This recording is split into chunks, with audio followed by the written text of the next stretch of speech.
Chapter 430. Xiao Zhangping's eyes wavered, and she fell into a moment of panic.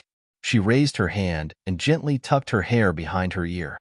She pretended to be relaxed and raised the corner of her mouth. Well, it sounds like it's not that I didn't work hard, but he shouldn't belong to me. I can't blame myself. Huiyamo looked back and saw that Xiao Zhangping's face was wet. He didn't know when she started crying. 13th Princess, why are you crying? He had goosebumps all over his body. He ran over to take out his handkerchief. After a long time, he remembered that he had already given her his handkerchief to wipe her tears. Was she made of water? Why are there so many tears? Girls are really troublesome. Xiao Zhangping stubbornly turned her face away. Who's crying? I'm not crying. It's obvious that the wound is too painful. Huiyamo silently looked at the knife in his hand that hadn't been used yet. His mind? Xiao Zhangping glared at him and said arrogantly, "What are you looking at? I said it's painful. It's painful.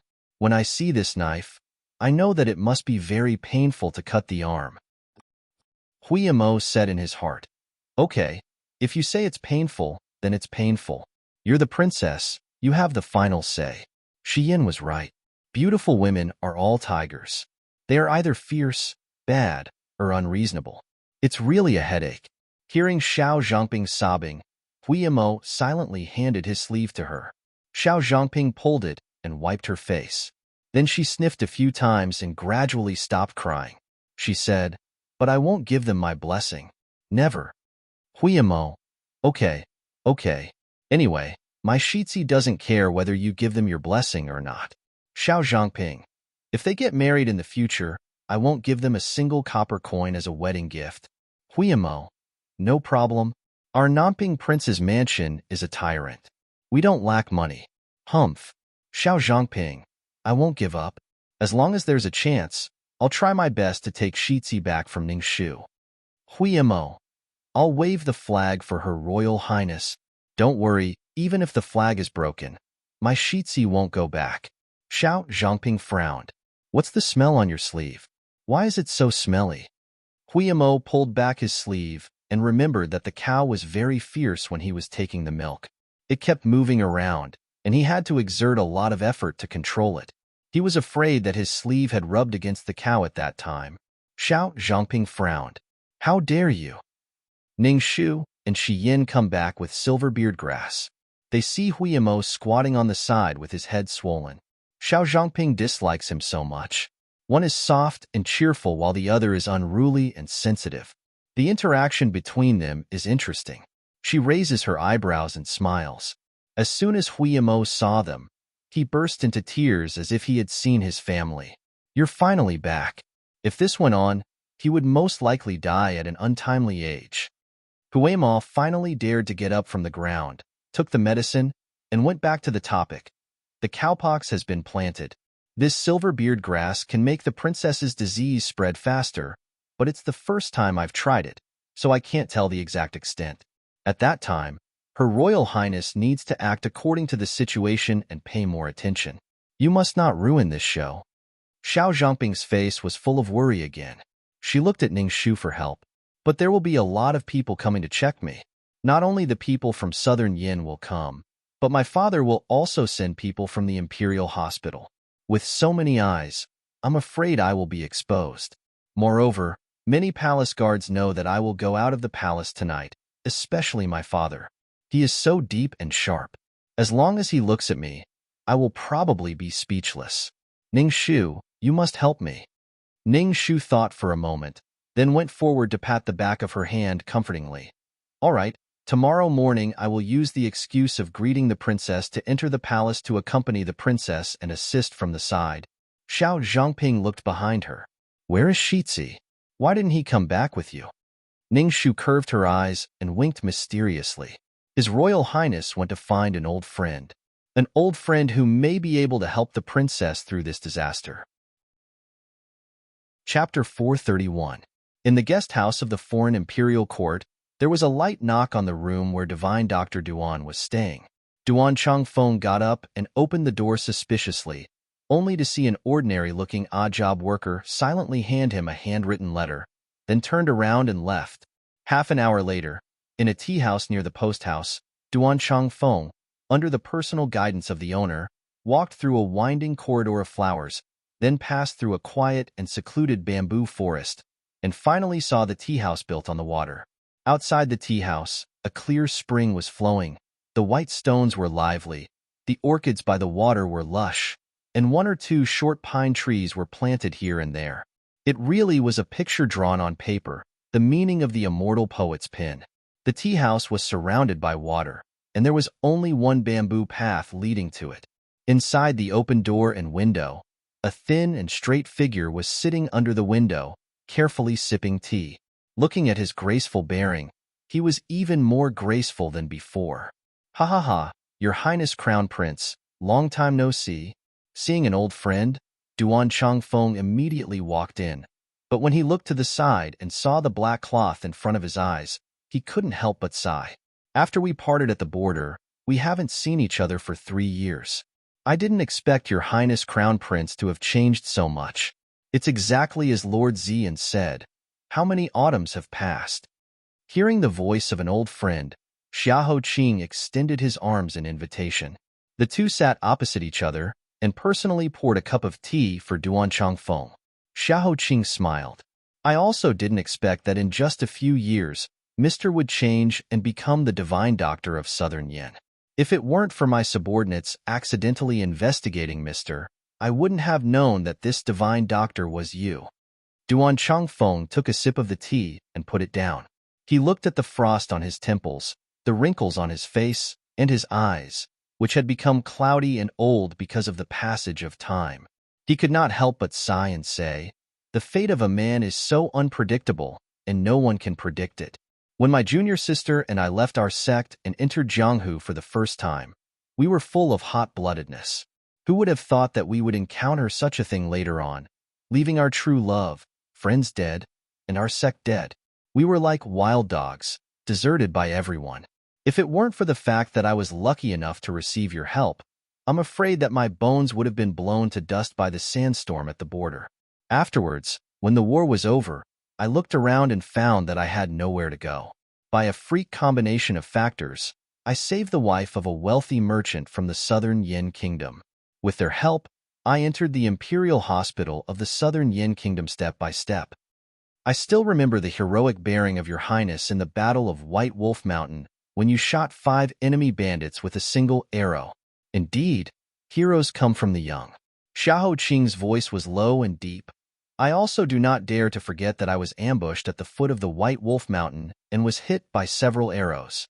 If Mr. did not come to my rescue, it would have been difficult for me to escape death. I still remember what Master said when he discovered my illness, and it is those words that have kept me going till now. Sir, let me toast you with tea instead of wine." Duan Changfeng hurriedly waved his hand and refused. That's because Your Highness saved me first, and I wanted to repay your kindness later. It's only natural, and I'm ashamed to accept it.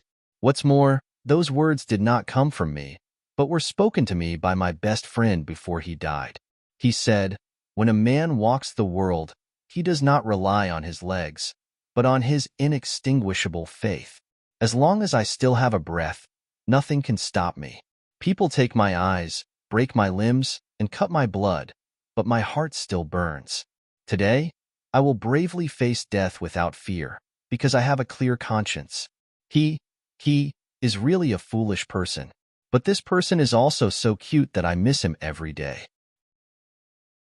Chapter 432. Duan Changfeng's weathered eyes were filled with deep nostalgia. He lowered his head and shook it. "Let's not talk about that. Your Highness didn't come late at night just to catch up with me. If there's anything you want to say, just say it. I'll do my best." Xiahou Qing was not pretentious. "I know that you are of noble character, so I will not beat around the bush with you. Tomorrow, the Southern Yen Vice Emissary will most likely invite you to the palace to verify something. When the time comes, I would like to ask for your assistance." Duan Changfeng laughed heartily. "It's just a small matter. The Crown Prince and I are friends who have gone through life and death together. There's no need to be so courteous. It'll make us seem distant." Xiahou Qing also laughed. "I'm treating you like an outsider. I'll use tea in place of wine to punish myself by drinking 3 cups. Good, good, good. I'll drink with your highness. After a few cups of tea, the two exchanged their experiences in the past few years and talked happily. It was already the second half of the night.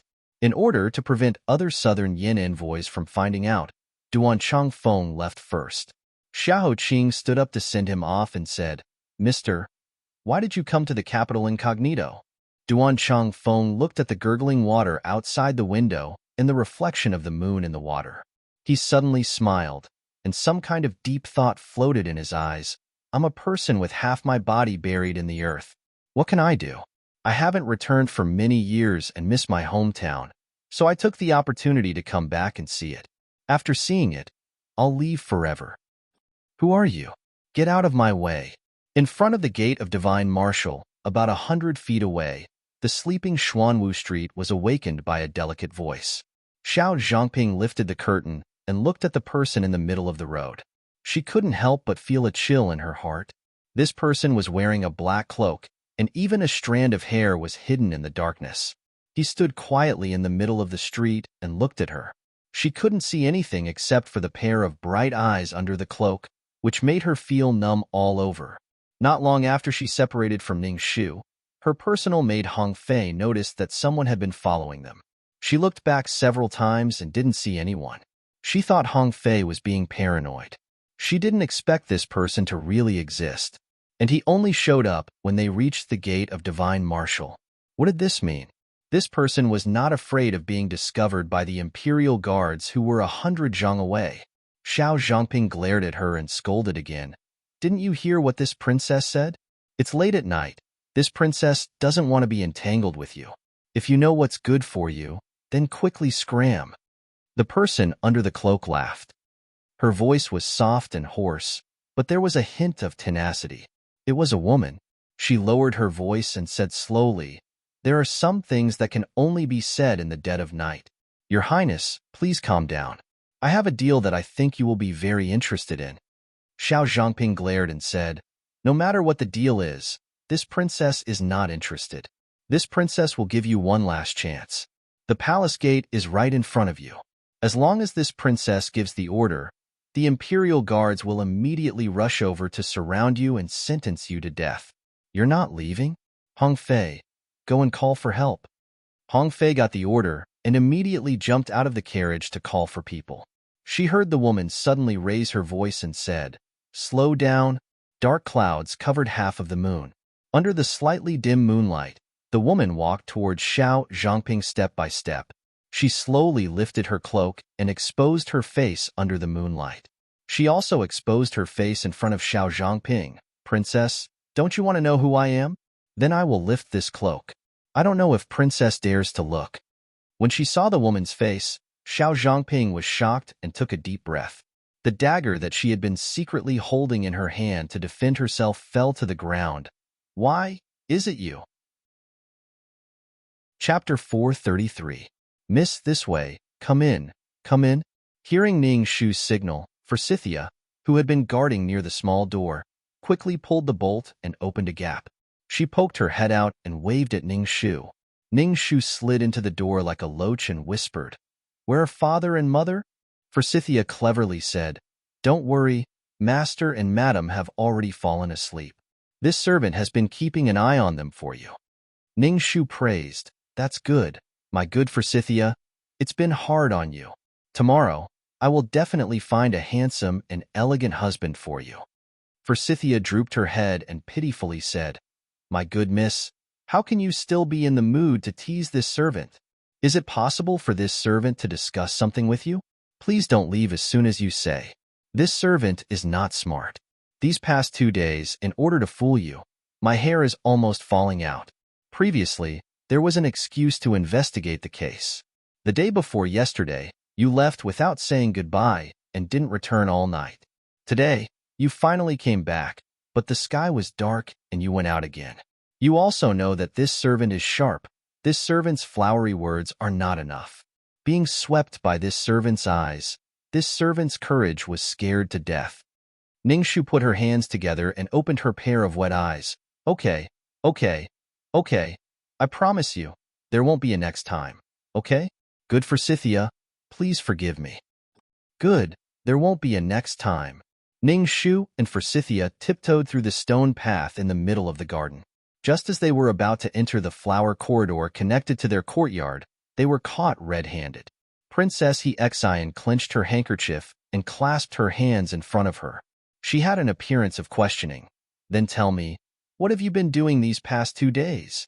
Don't try to coax me by saying that you missed Master Hui Ci, so you rushed to visit her. Your mother. I don't look like a fool. Ning Shu smiled guiltily. Hee. I just want to get a relic of my master. The wind is cold at night. Mother, your health is not good.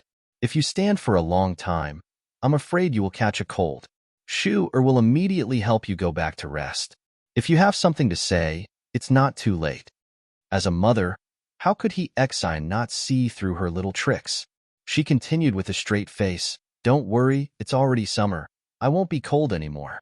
But my good daughter, as soon as she came back, she went asleep, and when she woke up, she went out to run around. Anyway, I can't even catch a shadow of her.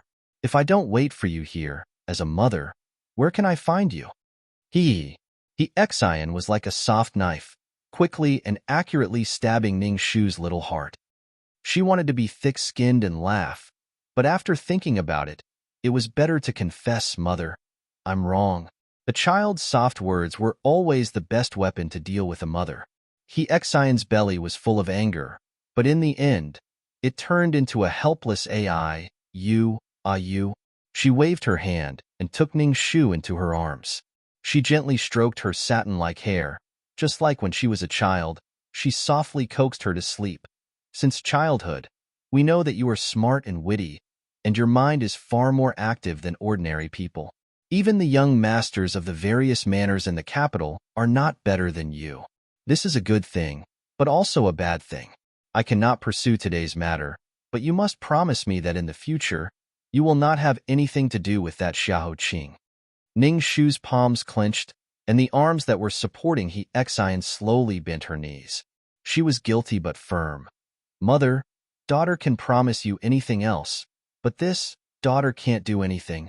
The pain of 7 lives of reincarnation, she struggled and fell into the endless abyss every day. The wind around her was like a knife, repeatedly cutting her into pieces.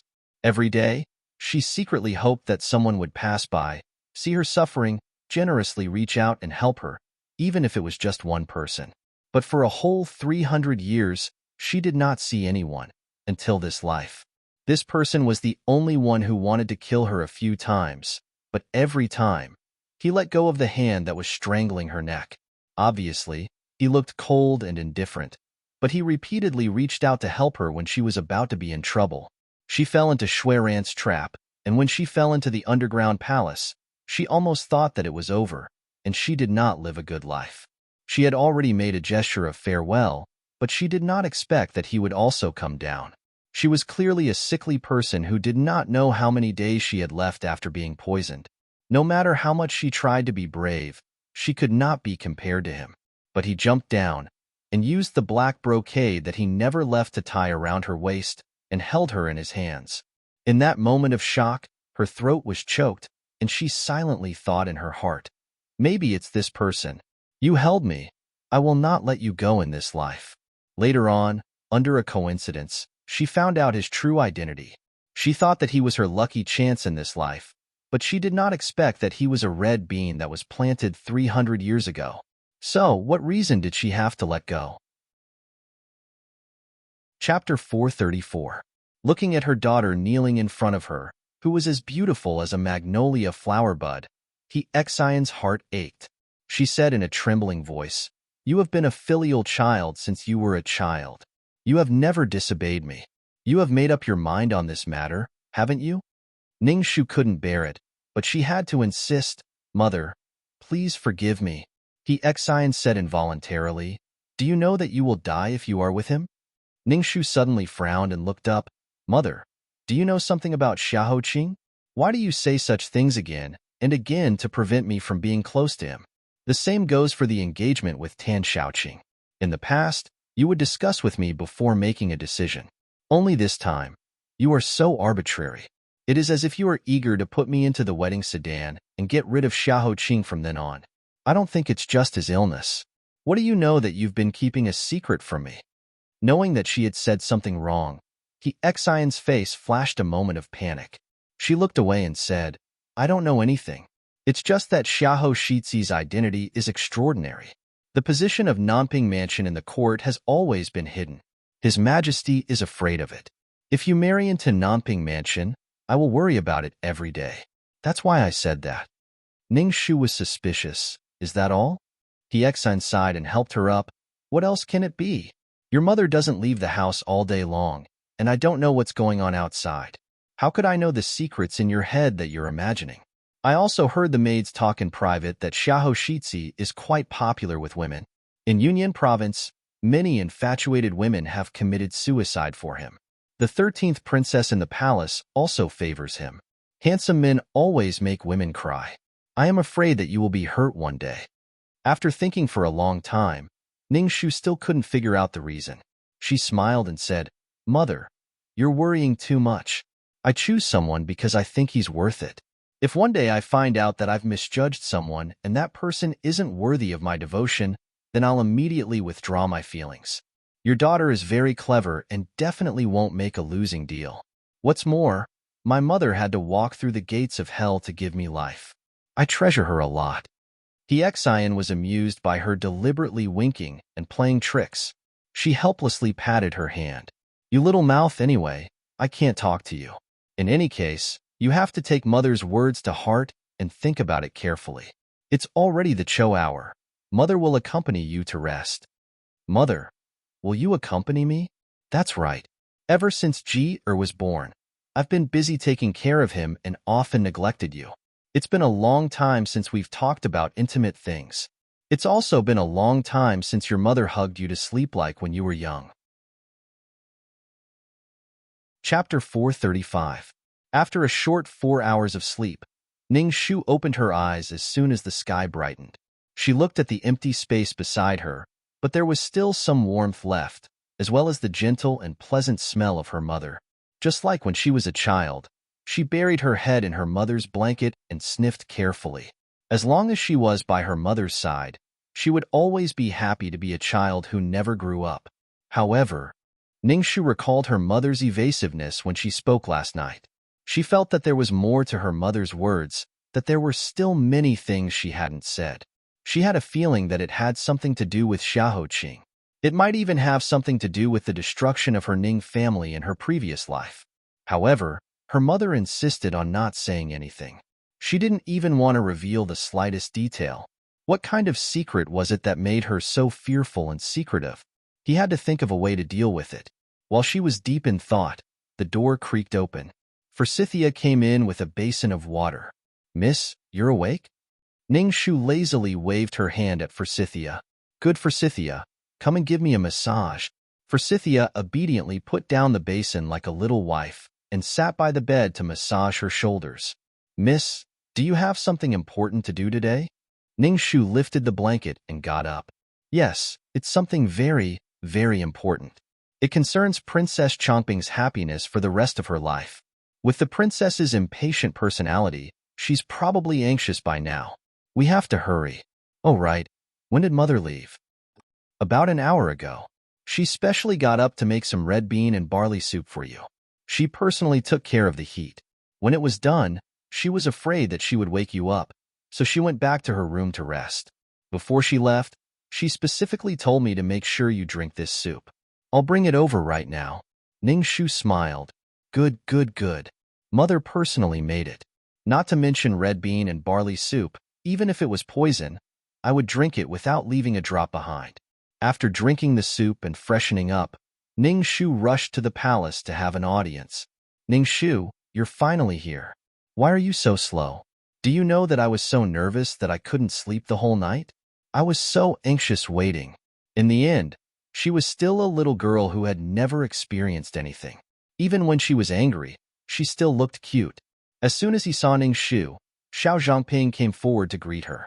Her face was covered with a veil, and the heavy bruises under her eyes revealed her night of tossing and turning. Ningshu had taken the pills prepared by Huema in advance, and she was not as contagious as smallpox. Therefore, she was not afraid of her. "Your Highness, calm down. I will go to the palace at noon to have a state banquet with His Majesty. After that, I will ask you to come back with me. Before that, please don't be impatient. By the way, how is His Highness's cowpox?" After being comforted by Ningshu, Xiao Zhangping's uneasy mood calmed down a little. She glanced around and ordered Hongfei to go outside to guard. Only then did she dare to remove her veil and reveal her arms. Ningshu nodded her head. Huema's craftsmanship is really good. Looking with the naked eye, these blisters are not much different from smallpox. Anyway, ordinary people like me can't tell. The rouge on your forehead needs to be swept a little more to make the illusion that you are feverish. Xiao Zhangping sat in front of the dressing table. Ningshu bent down and carefully applied a layer of rouge on her forehead. Looking at Ningshu's serious face and eyes, Xiao Zhangping unconsciously dug her nails into her palm. She said with uncertainty, "Ningshu, do you really think that we can deceive Father and the others?" Chapter 436. As the saying goes, one should not sit under the awning. The higher one stands, the more they care about their own life. Not to mention the smallpox that can make one's complexion change, even if they have doubts in their hearts. So what? As long as there is the slightest possibility of the smallpox being transmitted back to Southern Yin, to their majesty and princes, none of them will dare to take such a huge risk and bear such a huge responsibility. Moreover, it doesn't matter to Southern Yin who they marry. They just want a marriage that can control Great Yu. As long as the princess is fearless in the face of danger, I believe it will work. Moreover, I will dress up as a palace maid and accompany the princess. Listening to her calm voice, Xiao Zhangping nodded with conviction. What you said is very reasonable. I shouldn't be afraid. The more nervous I am, the easier it is to reveal a flaw. Ningshu praised, "Your Highness is right." Xiao Zhangping's face reddened and angrily said, "Are you coaxing me like a child? How old do you think I am? You are offending your superiors." She found out. However, Ningshu already knew her temper like the back of her hand, so she wasn't afraid at all. She continued to coax her in the same tone. Yes, yes, yes. My daughter offended her superior and offended the princess. Your Highness is a great person, so please forgive me." "You." Xiao Zhangping was so angry that her face reddened even more. She angrily gritted her teeth and glared at her. "You are so annoying and sharp-tongued. I don't know what Xiahou Shitzi sees in you. Other than your face being a little better, there is nothing attractive about you." The princess is right. He can't see anything, so it's not that he likes me. It's that I swindled him and used all my tricks to trick him. Xiao Zhangping was furious, treacherous and cunning. Ningshu said, "Who said it isn't?" Unfortunately, Xiahou Shitzi likes this advantage of mine the most. Xiao Zhangping bickered for a long time. She was so angry that she was dizzy and forgot about her nervousness. She was silent for a while. After a while, she said, "Thank you, Ningshu. Thank you for being willing to accompany me." Ningshu curved her glass-like eyes. The sunlight penetrated through the window lattice, casting a fragmented light in her eyes. "It's Ningshu's honor to be able to serve the princess. Is that so?" Xiao Zhangping whispered. Ningshu keenly captured the change in her tone. She raised her head, but before she could ask, "What's wrong with the princess?" Xiao Zhangping suddenly raised his hand and pierced the thin needle hidden between his fingers into Ningshu's neck. Ningshu widened her eyes and subconsciously dodged and counterattacked, but an inexplicable numbness instantly swept through her limbs and bones, sucking away all the strength in her body, causing her to slowly collapse. The feeling of being betrayed made her throat itch, but more than that, she felt endless disappointment and anger from the bottom of her heart. "Zhangping, princess, why?" She had always regarded Xiao Zhangping as a lonely child with a bitter fate. Although she occasionally acted rudely and mischievously, her heart was still clear and pure, so she had never been too wary of her. But she never thought that it would be the farmer and the snake again. "Ningshu, in the end, you're blind again." Every word came from the depths of her soul. It was like a whip that fiercely lashed Xiao Zhangping's body, causing her eyes to turn red and her face to be filled with endless guilt. She kept shaking her head, not daring to look at her questioning eyes. Ningshu, don't look at me like that, please. Hong Fei heard her voice and immediately came in. Princess, calm down. This servant will help you carry Lady Ning to the bed. Ah, okay. Xiao Zhangping didn't dare to look at her from beginning to end until the two of them worked together to carry Ningshu to the bed. Before Ningshu fainted, the last thing she heard was Xiao Zhangping kneeling in front of the bed, sobbing in shame. Ningshu, I'm sorry. I'm also sorry, there's no other way. When you know the truth in the future, you'll forgive me. Ningshu, I'm sorry. Chapter 437. The spring river is connected to the sea, and the bright moon on the sea rises with the tide, rippling with the waves for thousands of miles. Where is the spring river without the moon? The river flows around the fragrant meadow, and the moonlight illuminates the flower forest. Frost flies in the air, and the white sand on the shore cannot be seen. At the banquet in Weiyang Palace, everyone toasted each other and was in harmony. His Majesty and Empress Chao were present, and all the princes and civil and military officials were present. Xiahou Qing represented the South pacifying Wang estate, so he could not be absent. His Majesty originally wanted Xiahou Qing to sit on the first seat on his left to show that he valued him, but Xiahou Qing refused with the excuse that he was tired and liked peace. Even so, he still received a roll of the eyes from the fourth prince, Xiao Yunsu. Fortunately, Xiahou Qing did not take him seriously at all. After experiencing consort Qi's madness and falling out of favor, Xiao Yunsu's temperament was more sinister than before, and his pair of phoenix eyes were faintly evil. He watched from the sidelines as the emperor favored Xiahou Qing in every possible way. He raised his head and downed a mouthful of wine. He made a strange sound. Xiahou Shitzi is indeed extraordinarily charming. As soon as he saw you, Fu Huang's brows relaxed. I should be glad that you were not born in the Xiao family. Otherwise, we brothers would not even have the chance to hope for the position of crown prince. Sixth brother, seventh brother, don't you think so? Xiao Yunsu's ridicule was particularly ear-piercing in this harmonious atmosphere. Jusi could not help but frown, but Xiahou Qing was still indifferent. He continued to sit upright and drink wine, turning a deaf ear. But the more he acted like this, the angrier Xiao Yunsu became. Xiahou Shitzi is really calm. It's just that some people have wild ambitions, but don't have the body to match them. The heavens really have opened their eyes. Josie immediately said, Your Highness, please pay attention to your words. Who do you think you are? How dare you bark in front of this prince? Who gave you the guts? What?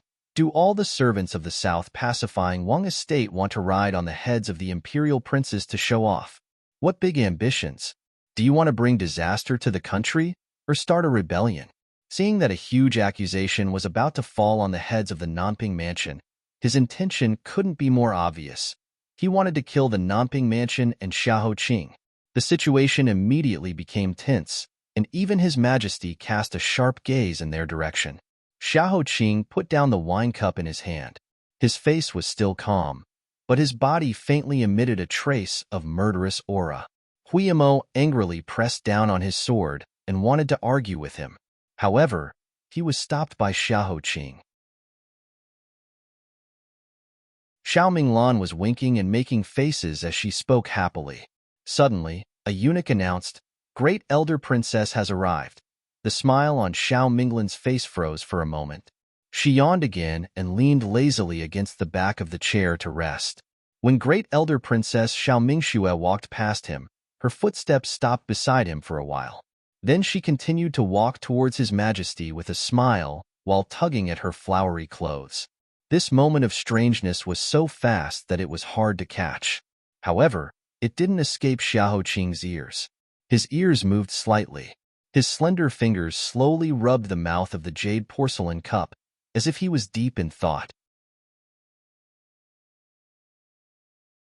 Chapter 438. After the eldest princess sat down, the banquet officially began. The sound of singing and dancing lingered in the air as they gracefully wrapped around the slender, white, and soft arms of the beauties. It was a scene of prosperity that was charming and extravagant, causing one to be intoxicated with a single glance. Under the cover of the music, Huiyamo angrily bent down and whispered in Xiahou Qing's ear, "Shiziyi, why didn't you let me reason with the fourth prince just now?" He clearly knows that today's occasion is unusual, but he still targeted our Namping mansion and you. He is extremely vicious. Xiahou Qing's fingers gently tapped along with the melody of the court musician and said casually, "It is because today's occasion is unusual that we can't act rashly. He chose this day and place to make things difficult for us in order to force us to show our anger. What he wants to do is very simple. The first step is to provoke us into going against him. The second step is to continue adding fuel to the fire. The moment you draw your sword in front of His Majesty, that will be the beginning of His Majesty's suspicion and the beginning of our destruction. Huiyamo, you have always been impulsive. You have to be more careful in the future. Don't fall into such a shallow trap." Huiyamo was confused. His Majesty has trusted you so much recently, especially his head disease. Every time, the imperial doctors couldn't help him. Only when you came to the palace with him did His Majesty calm down a little. How could he be bewitched by his baseless words? Yes, His Majesty does favor me, but I'm afraid he favors the military power of our Namping mansion more. The southern Yin kingdom is pressing on step by step. Although this time it was resolved by marriage, in my opinion, there will be a war between the two countries within 3 years. His Majesty is beginning to grow old. When he still has the strength, he will want to make a political achievement that will be remembered in history. However, old Prince Yu passed away, the Shui family was turned into powder, and the Song family, the Defender General of the state, also lost the direct line. At present, only our Nanping mansion still has the strength to fight. This strength is what we rely on to gain a foothold, but it may also be the fire that causes a disaster. If we lose ourselves, this war will be lost. Huiyamo scratched his head and said confusedly, "But I don't think it's just like that. The way His Majesty looks at you is very kind and generous, just like the way His Highness looks at you. I don't think he just treats you as a subject. It seems that I'm too naive. The people in the palace are too gloomy and scary. Our Yunyan province is better." He thought about it and was still unconvinced. But we were humiliated by the fourth prince like this. How can we just let it go? Just now, he kept saying that you won't live long. I'm so angry. I'm really angry. I can't swallow this. Juicy leaned forward and poured a cup of wine for Xiahou. He squinted at Huiyamo, who clenched his fists and was so angry that he looked like a pufferfish. He said slowly, "Why are you in such a hurry? Our Nanping mansion has always been a place where we won't attack unless we are attacked first. Since others have shown their dagger to us first, there is no reason for us to swallow the insult. Returning 10 times is a bit overbearing, but this subordinate feels that returning 2 times is just right. What do you think, Crown Prince?" The corners of Xiahou Qing's lips curled up slightly, forming an arc that was not a smile. "I'll allow it. However, be careful not to go overboard." "Yes, sir." Huiyamo looked at Josie, who said the most ruthless words with a calm expression. Thinking of the means he used to punish people in the past, he felt a chill in his heart. But thinking that he punished the fourth prince this time, he immediately felt happy and comfortable all over his body. Everything tasted good. His Majesty seemed to be in a good mood today. After exchanging greetings with Tuoba Han and others, he specially summoned Princess Royal, Xiaomingxue. Having just experienced the sudden death of an envoy, everyone who had been tense all this while began to relax. They exchanged pleasantries, and the guests and hosts enjoyed themselves. Amidst this harmonious atmosphere, the sound of a wine cup shattering suddenly rang out, interrupting the smiles on everyone's faces. For a moment, everyone's eyes subconsciously followed the sound. Xiahou Qing's eyebrows slightly moved. What happened? Huiyamo immediately looked up. "Oh, it seems that Princess Royal accidentally broke the wine cup. It shouldn't be a big deal." "Huh, what's the matter? Princess Royal's face looks bad. Let me see." He was so engrossed in watching the commotion that he did not notice that Prince Ku, Xiao Minglan, who had been resting with his eyes closed, suddenly woke up. His fingers tightened, and his pair of amorous eyes were as dark as ink. Chapter 439. No one knew what was going on. The entire place fell silent, and no one dared to make a sound. Above the jade steps, on the dragon throne, His Majesty supported his chin with his hand and said with a faint smile, "Mingxue, what's wrong with you? Are you dissatisfied with the marriage I bestowed? Or do you think my sons aren't good enough for your precious little princess?" Xiao Mingxue's expression froze for a moment before she continued to cover her mouth and laugh. "Royal brother, what kind of joke is this? Royal brother's sons are all outstanding youths. I'm envious of any one of them. How can I be dissatisfied? Even if they aren't good enough, it's my stupid girl who isn't good enough for my imperial nephews. AI, imperial brother, you don't know, but my Rue girl has been spoiled by me and the prince consort. She doesn't see the big picture and is full of arrogance. She throws tantrums all day long and can't even say a word. Otherwise, she'll cry nonstop. Even I blush when I say it. How could someone with such a temper be worthy of the position of imperial consort?" His Majesty laughed. "How is that not seeing the big picture? She's clearly naive and cute, pure and innocent. That's why she doesn't know how to hide it. I admire this kind of child the most. This kind of pure laughter is also lacking in my palace. What's more, Mingxue, I don't believe that the child you raised will be bad. Whoever marries Herue will be the one with the greatest fortune." "Imperial brother, you flatter me. I'm afraid I'll have to blush on Rue girl's behalf." After some banter, Xiao Mingxue sighed and the corners of her eyes became moist. "I won't hide it from imperial brother. Actually, I wasn't willing to marry Herue just now. It's not for any other reason, but because imperial brother knows that I only have one child. She's still young, and I really can't bear to marry her off so early. Otherwise, the prince consort and I will be lonely in the future. We don't know how to live our lives." "You're wrong. How can a daughter not marry? Instead of marrying an outsider and worrying about her well-being, why not marry my child? If Herue is wronged in the future, as the imperial aunt, you can scold her as much as you want. I definitely won't stop you. Xiaobin, call the other brats over. Your Majesty summons the 4th prince, 6th prince, 7th prince, and 8th prince to have an audience with the emperor." Xiao Yunsu and the others immediately left their seats and stepped forward. "Greetings to imperial father, greetings to imperial aunt." His Majesty waved his hand casually and said with a smile, "Mingxue, you can choose which one to be your son-in-law." Xiao Mingxue clenched her fists tightly, but the emperor had already cut off her path of retreat. She had no other choice but to slowly get up and walk in front of Xiao Yunsu and the others. Of the 4 princes of the right age, the 8th prince, Xiao Yunjin, was the youngest. He had just turned 15 a few days ago and looked very childish, clearly still a child. Xiao Yunsen was fair-skinned, handsome, and lively. However, he had too many unreliable deeds. The word unreliable was printed on his forehead. He wasn't a good candidate either. Only Xiao Yunsu and Xiao Yuni were left. In the past, Xiao Yunsu had the advantage, but after Consort Qi's fall from power and the Qi family's reputation fell, this proud 4th prince was like a pearl covered in dust and was no longer favored. On the other hand, the 6th prince, Xiao Yuni, gradually rose to prominence, especially when he prayed for His Majesty's birthday and took the initiative to give up the Yang Qinghuai's power that he had obtained with great difficulty.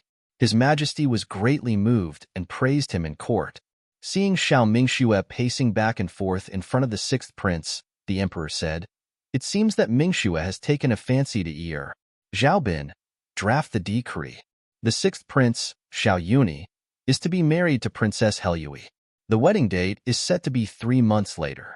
During my 25th year ascension ceremony, my imperial sister and I will be even more happy and closer." Immediately, the entire palace erupted in warm congratulatory voices. The hundreds of officials beamed with joy and shouted, "Long live." No one noticed that the eldest princess, Xiao Mingxue, who was supposed to be the happiest, had her head lowered. Her pale lips were stiffly smiling, and the wine pot that Xiao Minglan had accidentally knocked over in the corner.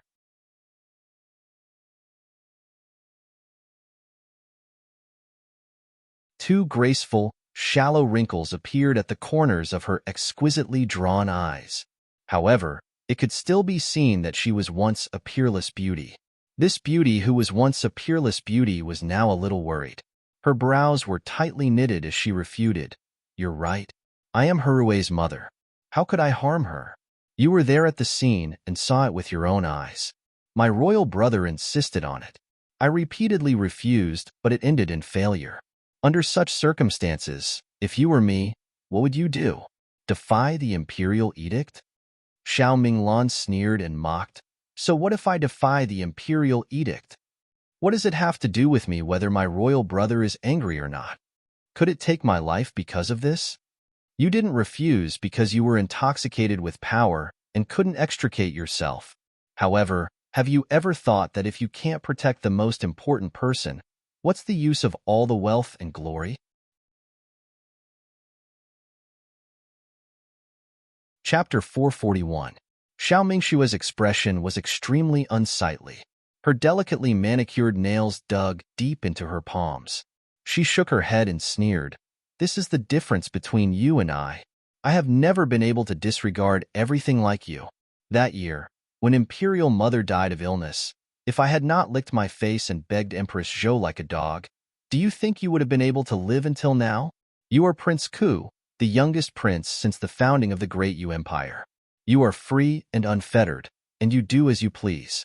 However, have you ever thought that this unprecedented 6-year-old prince position was obtained by your older sister by selling her soul? Otherwise, how would you have been able to do so many absurd things in these years? You even pushed away the wedding and focused on raising your actress and courtesan? What right do you have to criticize me wantonly?" After being ruthlessly stabbed, Xiao Minglan's pupils trembled. The veins on the back of his hand popped out from overexertion. Xiao Mingxue also turned her head away. Her expression was extremely unsightly. The siblings fell into a stiff silence until Xiao Mingxue heaved a long sigh and broke the silence. She raised her hand and gently tucked a strand of hair behind her ear.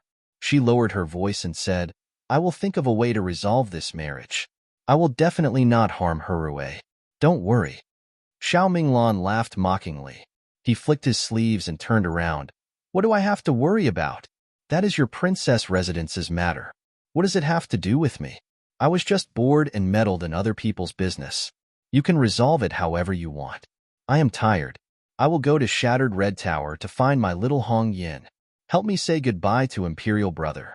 I will take my leave first." Looking at his resolute back, Xiao Mingxue called out, "Xiaolan, us siblings have not spoken face-to-face for a long time. Other than this matter, do you have anything else to say to me?" "What is there to say? Why do I not know? Ever since I left the princess residence 15 years ago, we are only related by blood. There is nothing else." Xiahou Qing had never heard of such a heartless Xiao Minglan. Behind the rockery, Xiahou Qing, who was gently grinding the bones in his palm, continued to listen quietly. Xiao Minglan paused and said, "I was raised by you since I was young. Without you, I might not have been able to live until today. I will remember this kindness. Therefore, I must warn you. Don't think about some things that you shouldn't think about. Don't reach for things that you shouldn't touch. Otherwise, you will be caught. You have been smart, so don't seek your own death." After she finished speaking, Xiao Minglan. "Xiaolan," I said, "don't call me that." "Sister," she said, "uncle." But Harue said, Herdo, Harue said he has not seen his uncle for you for a long time and he and said to meet two to said. Her. Two to said little to herself. Her too. Disgust flashed across Xiao Minglan's eyes. She sneered without turning her head. "That place is too dirty. I am not interested."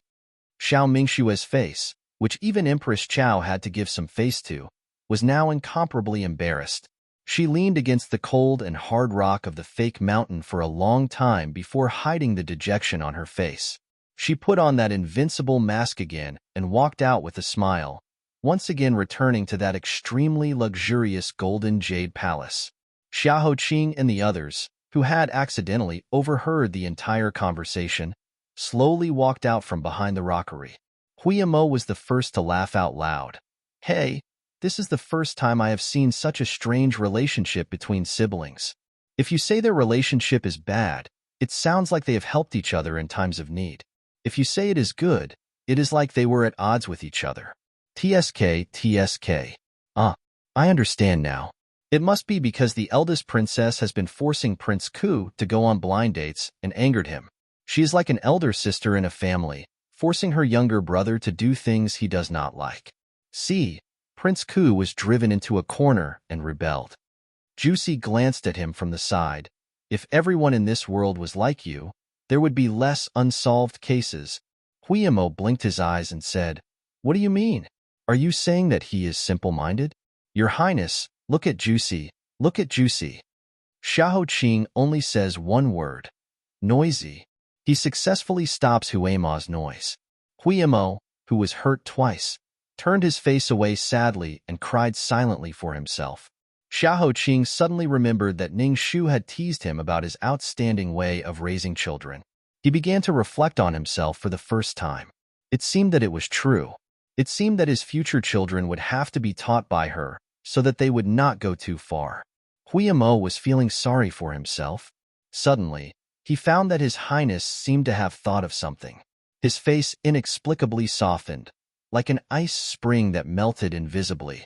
He was extremely gentle. If those young girls outside were to see him like this, who knows how many of them would go crazy. He was just about to gossip about who His Highness was thinking of when he saw Xiahou Qing's ears move slightly. He immediately said, "Quiet, someone is coming."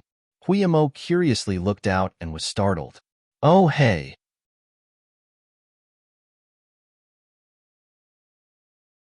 Chapter 442. It was an extremely ugly face. Among all the living people that Huiyamo had ever seen, she was the ugliest one. Even among all kinds of dead bodies that he had examined, there were not many ugliest ones. She was dressed like an ordinary palace maid, but her face looked like it had been burned in a big fire. Her eyebrows had been burned away, and her mouth was crooked. It was as if there were ferocious worms crawling all over her face. Even her age could not be accurately determined. Only a pair of awl-like eyes swept over. In this kind of floating flower shadows and sweet fragrance of the imperial garden, suddenly seeing such a terrifying face, anyone would be so frightened that they would break out in a cold sweat. Seeing Huiyama's shocked face, the palace maid immediately lowered her head. "I'm sorry for scaring you. I deserve to die." Judging from her voice, she should be an old maid, but suddenly appeared here quietly, which made people suspicious. Xiahou Qing put one hand behind his back and asked, "Who are you? Why are you here?" The maid bent down in fear. "I'm from Zhao Yin's palace. I came out to find a jade pendant for my mother. If I knew that there were nobles here, I would never dare to come out and offend you." Zhao Yin? Sixth Prince Xiao Yun's cowardly biological mother who had no sense of existence. Xiahou Qing's eyebrows flashed with a trace of playfulness. Huiyamo knew what she meant and immediately stepped forward. "You said that you're from Zhao Yin's palace, right? Who knows if you're talking nonsense or not?" "I'm not talking nonsense." The maid was trembling with fear and was about to kneel down, when a lake green palace dress floated from near to far. "Shu Shui, haven't you found it yet? It's just a jade pendant. You've been here for a long time and still haven't found it. What's the use of you?" "Ah, it's Xiahou. I was blind and didn't see you. Please forgive me." It was Yin Zhaoi. Her voice was originally slightly anxious, but when she recognized Xiahou Qing, she immediately changed her expression. She glanced at Shu Shui, who didn't even dare to raise her head, and roughly guessed the whole story. She sighed and said, "This Shu Shui is indeed mine. I was taking a walk in the imperial garden and accidentally lost a bracelet. I didn't think that she would come to find it. Later, I thought that His Majesty was holding a banquet in Wang Palace today. At this moment, there should be no one here, and it wouldn't scare others, so I sent her. I didn't expect that she would bump into you. It was my negligence." She was different from Empress Chao's noble and graceful, and was also completely different from Qi Fian's overbearing aura. Yin Zhaoi, who was a few years younger than Empress Chao, used her whole body to write a big word, worry. She was like a rootless butterfly orchid, afraid that she would fall down when the wind blew gently. Xiahou Qing's face was warm, and he also politely said, "Zhaoi, you're too polite. It's just that I can't see, so it's not considered a collision. It's my servant who was young and reckless and lost his decorum. Huimo, hurry up and confess your sins. Huimo heard the string and quickly understood his meaning. He went forward to salute Yin Jiaoyi embarrassedly, scratched his head and said, I pay my respects to Jiaoyi. I made a fuss about nothing and was rude. Please punish me. However, I'm really curious. What kind of disaster did this maid go through to become like this? Yin Jiaoyi's twinkling eyes seemed to be filled with a layer of water vapor that rippled like smoke. She couldn't help but sigh. This matter started 25 years ago.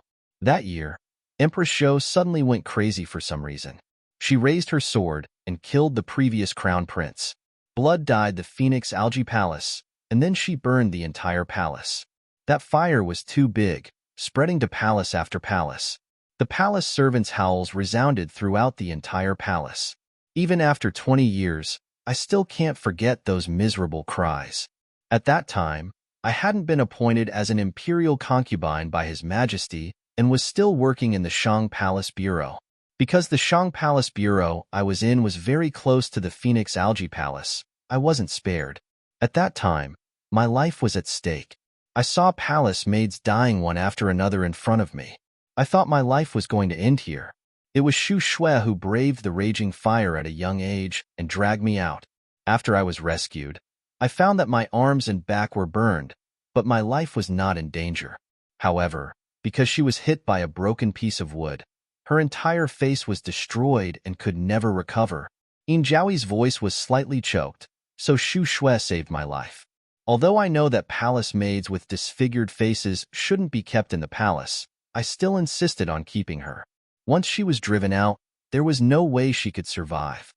He didn't expect that there was such a reason. Huimo was surprised and ashamed. He clenched his fist and bowed deeply. I didn't expect Mama to be such a righteous person. I was rude and offended Mama. Mama, please forgive me. The misunderstanding was over. Yin Jiaoyi said a few more polite words and left with Xu Shui. When their figures completely disappeared, Huimo's expression changed. He immediately jumped back and said mysteriously, Your Highness, I feel that there is something wrong with Yin Jiaoyi.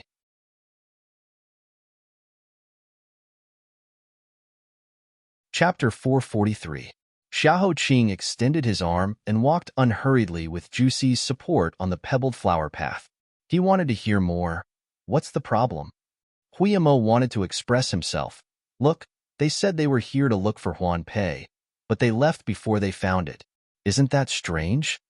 Xiahou Qing nodded. Is there anything else? Continue. There's more. There's something wrong with that nanny too. I clearly remember when we walked out from behind the rockery and found her. When I first saw her, her gaze was very strange. She stared at me like an owl, and there was no expression on her face. It was like a puppet made by the craftsman to exorcise ghosts. In the blink of an eye, she quickly changed her expression. She bowed in fear and trepidation and begged for mercy.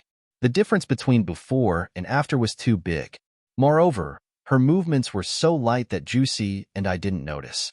Fortunately, you have excellent hearing and caught it quickly. Otherwise, who knows what she heard? Lastly, there's one more thing. We just started to interrogate this nanny and Yin Jiaoyi rushed over. This timing is too coincidental and timely. If this isn't a problem, then what is?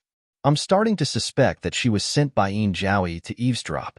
It seems that this weak and timid Yin Jiaoyi, who has never had a sense of existence, is very suspicious.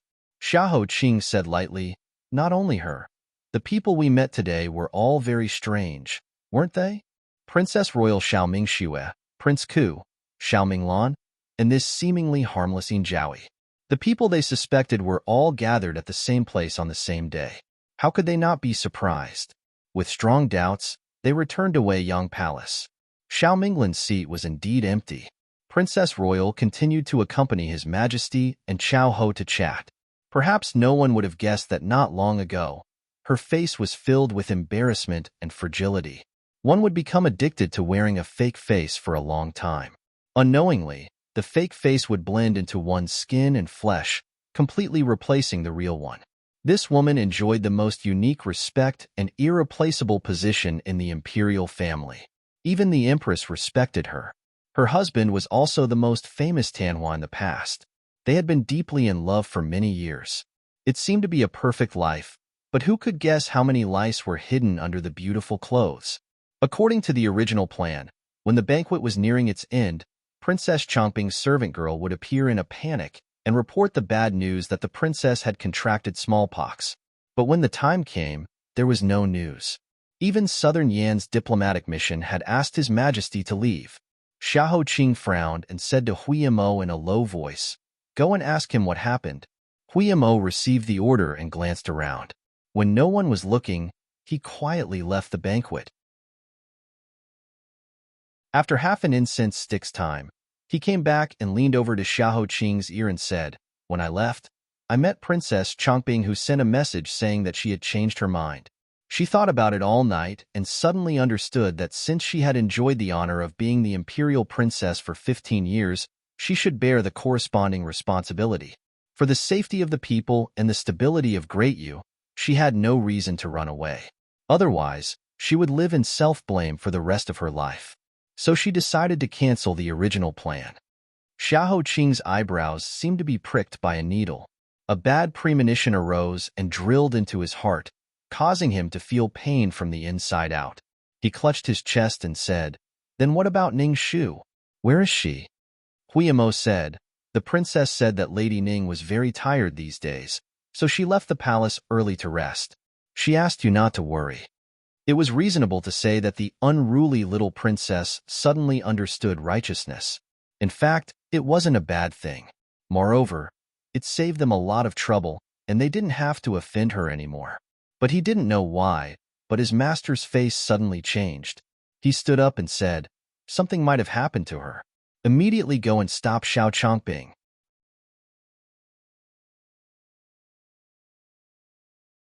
Chapter 444. Huiyamo hurriedly chased after him and supported him. He didn't understand and asked, "Eh? Why do you say that?" Xiahou Qing's voice was extremely tense. She has never been a delicate woman. Things are not over yet, and there is always the possibility of changes. She would never leave early because she is tired. This is one of the reasons. She entered the palace before the time was up.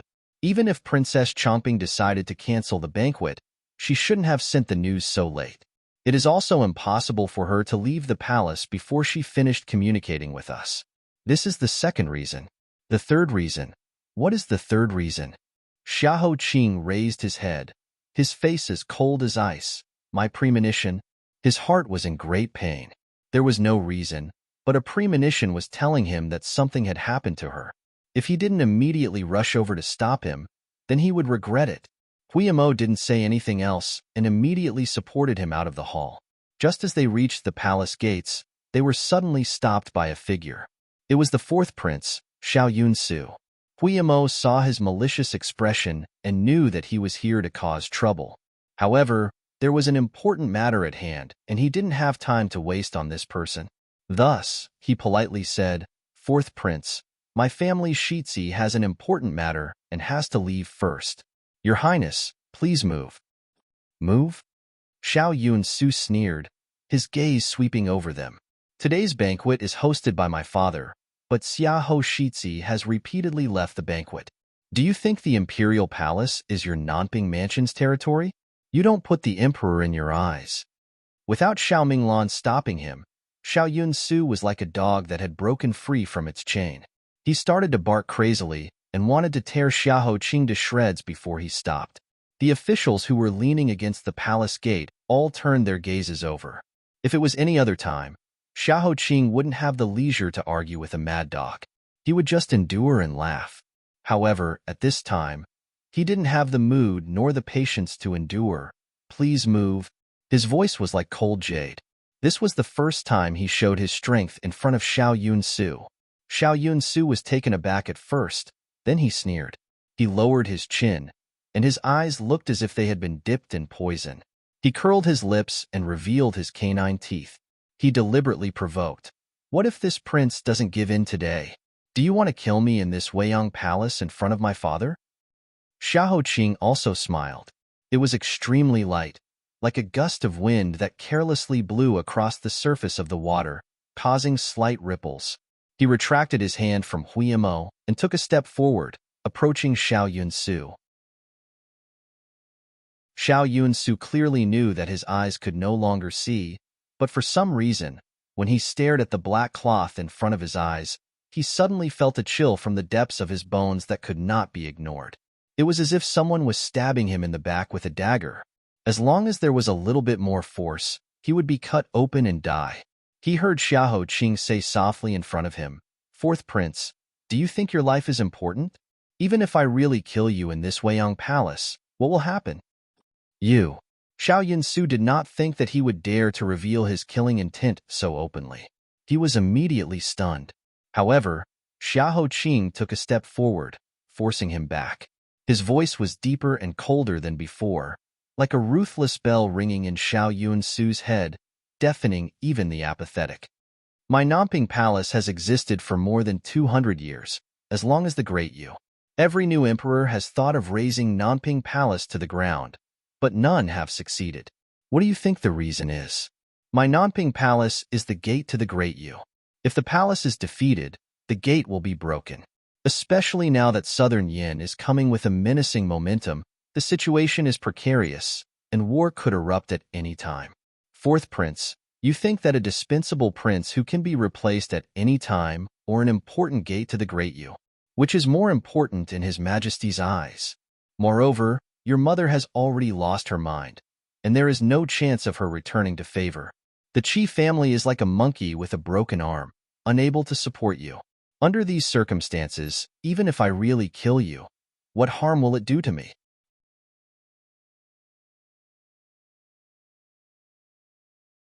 Chapter 445.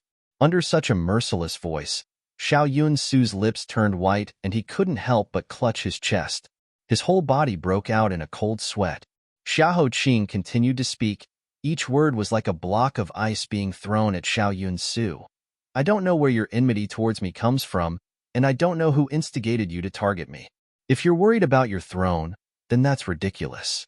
The things that you regard as treasures might be worthless in my eyes. No matter who sits on the throne in the future, they will have nothing to do with me, Xiahou Qing. I have no intention of participating in the battle between you two, but if you insist on seeking your own death, then I, Xiahou Qing, will do as you wish. In addition, I'll give your highness one last piece of advice. A puppet in the hands of others will never be able to stand at the highest position. You will only become a pool of rotten blood for that position. I hope your highness will take this as a warning. As Xiahou Qing's last word fell, Xiao Yunsu's entire body shuddered. His feet had nowhere to retreat, and he tripped heavily on the doorstep. He almost fell down, but Xiahou Qing grabbed him by the collar. Xiahou Qing smiled faintly, and he'd already recovered his usual carefree and immortal appearance. It was as if the person from before who had sharp claws like an eagle wasn't him at all. He said, "The fourth prince can't stand and can't stand properly. Huimo, hurry and help the fourth prince back to the banquet table to rest." Yes, Huimo's heart was overjoyed. He skipped over to help Xiao Yunsu up. "Fourth prince, please. This time you must stand firm and don't fall again. Otherwise, my family's young master won't be able to pull you up again. Fourth prince, do you understand?" Xiao Yunsu stiffly raised his head and saw a large drop of cold sweat dripping from his forehead to the ground. He also saw that after Xiahou Qing finished speaking, he didn't stop for a moment. With Jiu Si's help, he brushed his clothes aside and stepped over the threshold. He suddenly realized that he had actually felt great fear towards Xiahou Qing earlier. This kind of fear would only occur when facing his father's anger. He was so scared that his entire body trembled. He almost wanted to prostrate himself and beg for mercy. If it was in front of his imperial father, then it would be fine. That was his imperial father, the supreme ruler of the 9 regions. But this person was Xiahou Qing, a small prince of Nanping. He was a lackey of the Xiao family. And who was he? The Great Yu's imperial eldest prince with the noblest bloodline? Preposterous. After a short pause, Xiao Yunsu's chest was suddenly filled with anger. It burned uncontrollably. This anger made him push Huimo away and pull out the saber on the waist of the guard beside him. He threw it towards Xiahou Qing's back. "Go to hell. Xiahou Qing, die for me." Huiyamo said in alarm, "Prince, be careful." Juicy immediately stopped and turned around to block. Xiao Qing opened his mouth and said indifferently, "No need." He ordered Juicy to step back and stand to the side. Then his ears moved slightly. He spun around and grabbed the sword in his hand. Xiao Yun-yi, Xiao Yunsen, and the others who heard the news looked at him in shock. With a shake of his arm, the sword broke into 2 pieces and fell to the ground. He said, "My eyes are blind, but my ears are not blind. My heart is not blind. If there is a next time, you can use the same sword." Xiao Yun-su turned his neck in fear and met his imperial father's furious eyes. He watched as his imperial father reached out and scolded him, "Bastard."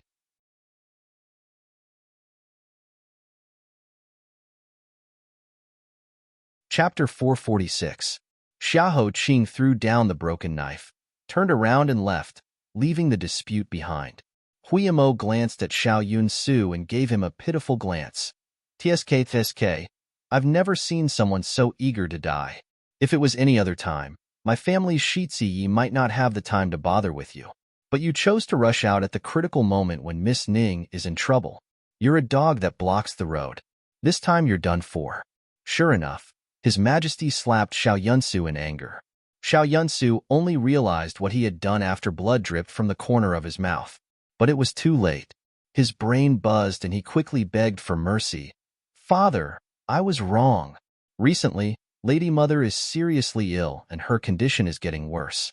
I was so anxious that I lost my mind and offended Xiao Shizi. I know I was wrong. Please spare your son this once. Xiao Shizi, you're a magnanimous person. Please ask Father for mercy for me." But Xiao Qing turned a deaf ear to him. That calm and straight figure quickly disappeared at the end of the palace road. Xiao Yunsu finally understood. When Xiao Qing gave him face, it was called face. If he didn't, then he, the 4th prince, was nothing in Xiao Qing's eyes. Huiyamo walked around Xiao Yunsu, who was immersed in resentment, and quickly followed Xiao Shizi and Juicy's footsteps. He originally wanted to ask why they had been hiding their strength for so many years.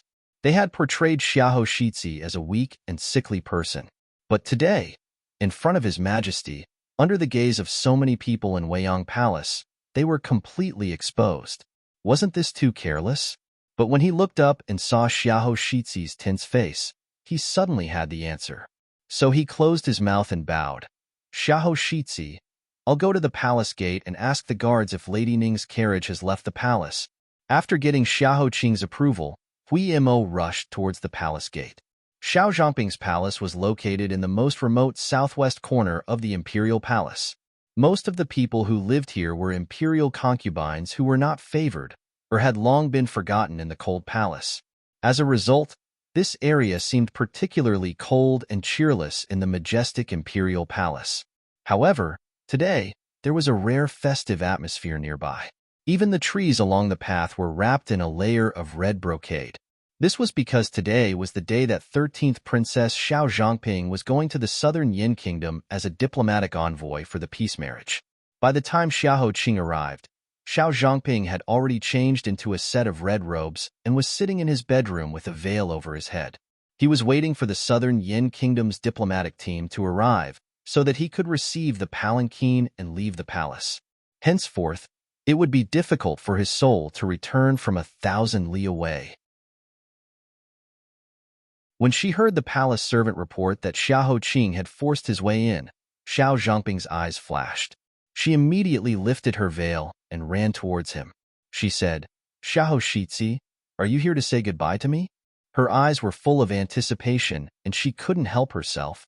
However, she didn't expect that Xiao Qing's first words would be a cold and forceful question. "Where's Ning Shu?" The anticipation in her eyes shattered into pieces and fell to the ground. Xiao Zhongping's heart ached. She laughed at herself and said, "I thought that you would at least be a little reluctant to part with me and come to see me one last time before saying a few final words to me. I didn't expect that the first thing you asked about was Ning Shu. Xiao Shizi, it seems like you really don't care about me at all." The light of the summer poured down on his entire body, causing him to be covered in a layer of light. He was as beautiful as a deity. Under this layer of light, he heard the chirping of cicadas in the trees. He couldn't help but lean his ear to listen carefully. He said, "Princess Zhangping, all these years, I've always regarded you as a close friend and younger sister. This is because I always remember that when I first lost my sense of smell and was being teased, it was you who stood out and knocked over the bowl of sweet soup in front of me."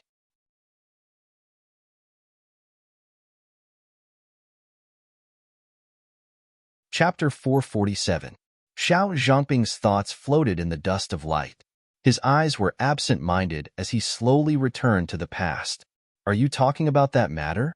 I didn't expect the heir to still remember. It seemed to be the first time the heir apparent entered the palace. In the throne room, he wrote a policy debate that shook the entire Shumi courtyard. In order to repel the Xiongnu, he set up a heroic deed. In an instant, the young man's heroic name spread throughout the palace. But I was only 4 years old at the time. I didn't have the wit to understand the heir's contributions because I was busy stealing things. I was probably the only princess who often stole food from the imperial kitchen. Because I ate simple tea and plain food every day, I was often hungry. So I often lingered around the imperial kitchen, looking for opportunities to sneak in and take some pastries back to share with my mother. It was the same at that time. But just as I was about to sneak in, I saw fourth imperial brother sneak in with a few other young masters. He secretly put a filthy animal part in the sweet soup that His Majesty gave you. He said something like, "You were in the limelight in the throne room, but you're just a piece of trash who doesn't even have a sense of smell. This prince wants to see how you can show off after eating this filthy thing." I thought I heard something incredible and was extremely scared, so I hid far away. But I don't know why, but my great curiosity drove me to quietly follow them. I wanted to see what would happen. Then I saw the palace servants bring the bowl of soup to the heir. Then I saw you. A girl's mind couldn't be enlightened. Sometimes when she saw someone, she would remember that person for the rest of her life. A 4-year-old's glance was like a seed. She suddenly had an epiphany on her first night.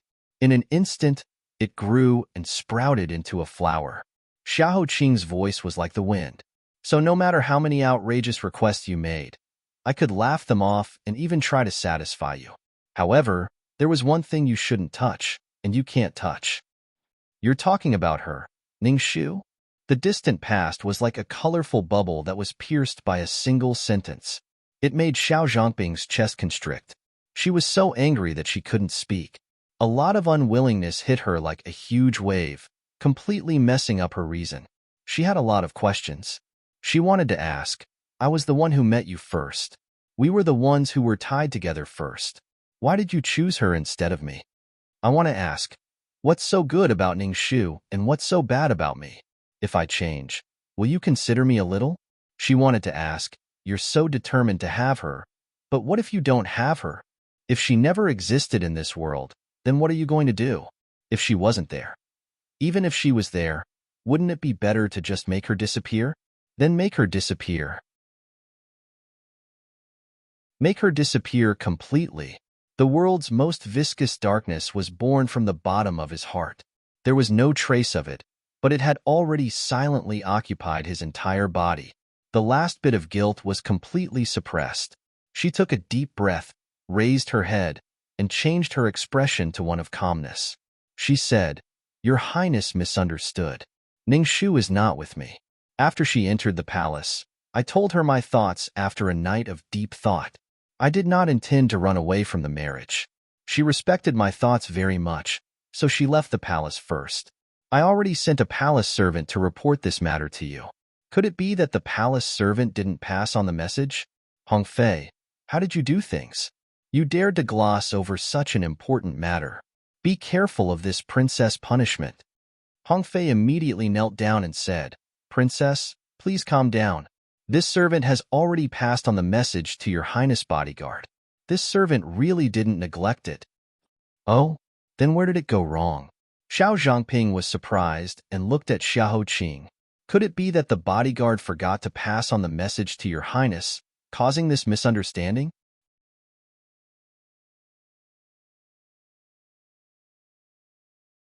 Chapter 448. Her expression was blank and sincere. It didn't seem fake at all. Xiao Qing said, Princess Chongping, I don't have time to play this kind of childish game with you. Tell me, where is Ning Shu? Xiao Zhangping let out a sigh. It seems that the heir doesn't believe me. In that case, you can go to the palace gates and ask to see if I'm lying. As soon as Xiao Zhangping's voice fell, Hui Yimo hurriedly rushed over. He didn't even have time to wipe the sweat off his forehead before he said, Master, I just asked the palace guards. They said that Lady Ning's carriage did indeed leave the palace 2 hours ago. When they checked the real body, they saw that it was Lady Ning's real body. Xiao Zhangping clenched her fists and pulled up the corners of her lips. Now the heir should believe me. Of course, if you still don't believe me, I'll let you search the entire palace. If you can find Ning Shu in my palace, I, Xiao Zhangping, will give you my head as compensation. She turned sideways and ordered the palace guards to leave. She directly made way for Xiao Qing. This kind of magnanimous and fearless attitude made Hui Yimo somewhat unsure. He whispered, Heir, could it be that you're thinking too much and misunderstanding? Perhaps things are as simple as Princess Chongping said. Lady Ning felt that the matter was over. Last night, she was tired from running around and didn't sleep well. She thought that Princess Chongping would send someone to report, so there was no need for her to make another trip and left first. If they really searched and didn't find anything, the scene would be awkward. Xiao Qing didn't care at all and said in a deep voice, Juicy search? Hey. Juicy's actions were very strong. Before Hui Yimo could react, he had already walked into the hall with a wooden face. He carefully searched inch by inch, even under the bed. Hui Yimo turned his head to look at Xiao Zhangping. Her face was covered with a veil, only revealing a pair of eyes. Her face revealed a deep sadness, as if she was hurt from head to toe. Under the contrast of her red wedding dress, she looked even more sorrowful. For some reason, Hui Yimo's mind was in a mess. A moment later, Juicy walked out and shook his head. Young master, we didn't find him. Xiao Qing frowned. He was puzzled and doubtful. However, it was an indisputable fact that he couldn't find it. Judging from the current evidence, he might have really wronged Xiao Zhangping, but why was the feeling of suffocation in his chest still lingering? Ning Shu, nothing must happen to you. Filled with worry, Xiao Qing clasped his hands and bowed solemnly. Princess Chongping, I have offended you. I will personally pay you a visit one day to apologize. Looking at his travel-worn back, Xiao Zhangping grinned and muttered to himself, It seems like you really put her at the top of your heart. Have you forgotten that I'm about to leave this place forever? How can there be another day? A teardrop fell from Xiao Zhangping's eyes. Exhausted, Xiao Zhangping squatted on the ground and covered her cheeks, letting the big drops of tears wet her fingers. Seeing her tears, Hui Yimo hurriedly took out a brand new handkerchief and hurriedly bent down to hand it over. Don't cry anymore. I don't know what to do when you cry. You still have cowpox on your body. It's not good for you to cry. Take good care of yourself in the future. Xiao Zhangping angrily slapped the handkerchief, which had a faint fragrance of green bamboo, onto the ground.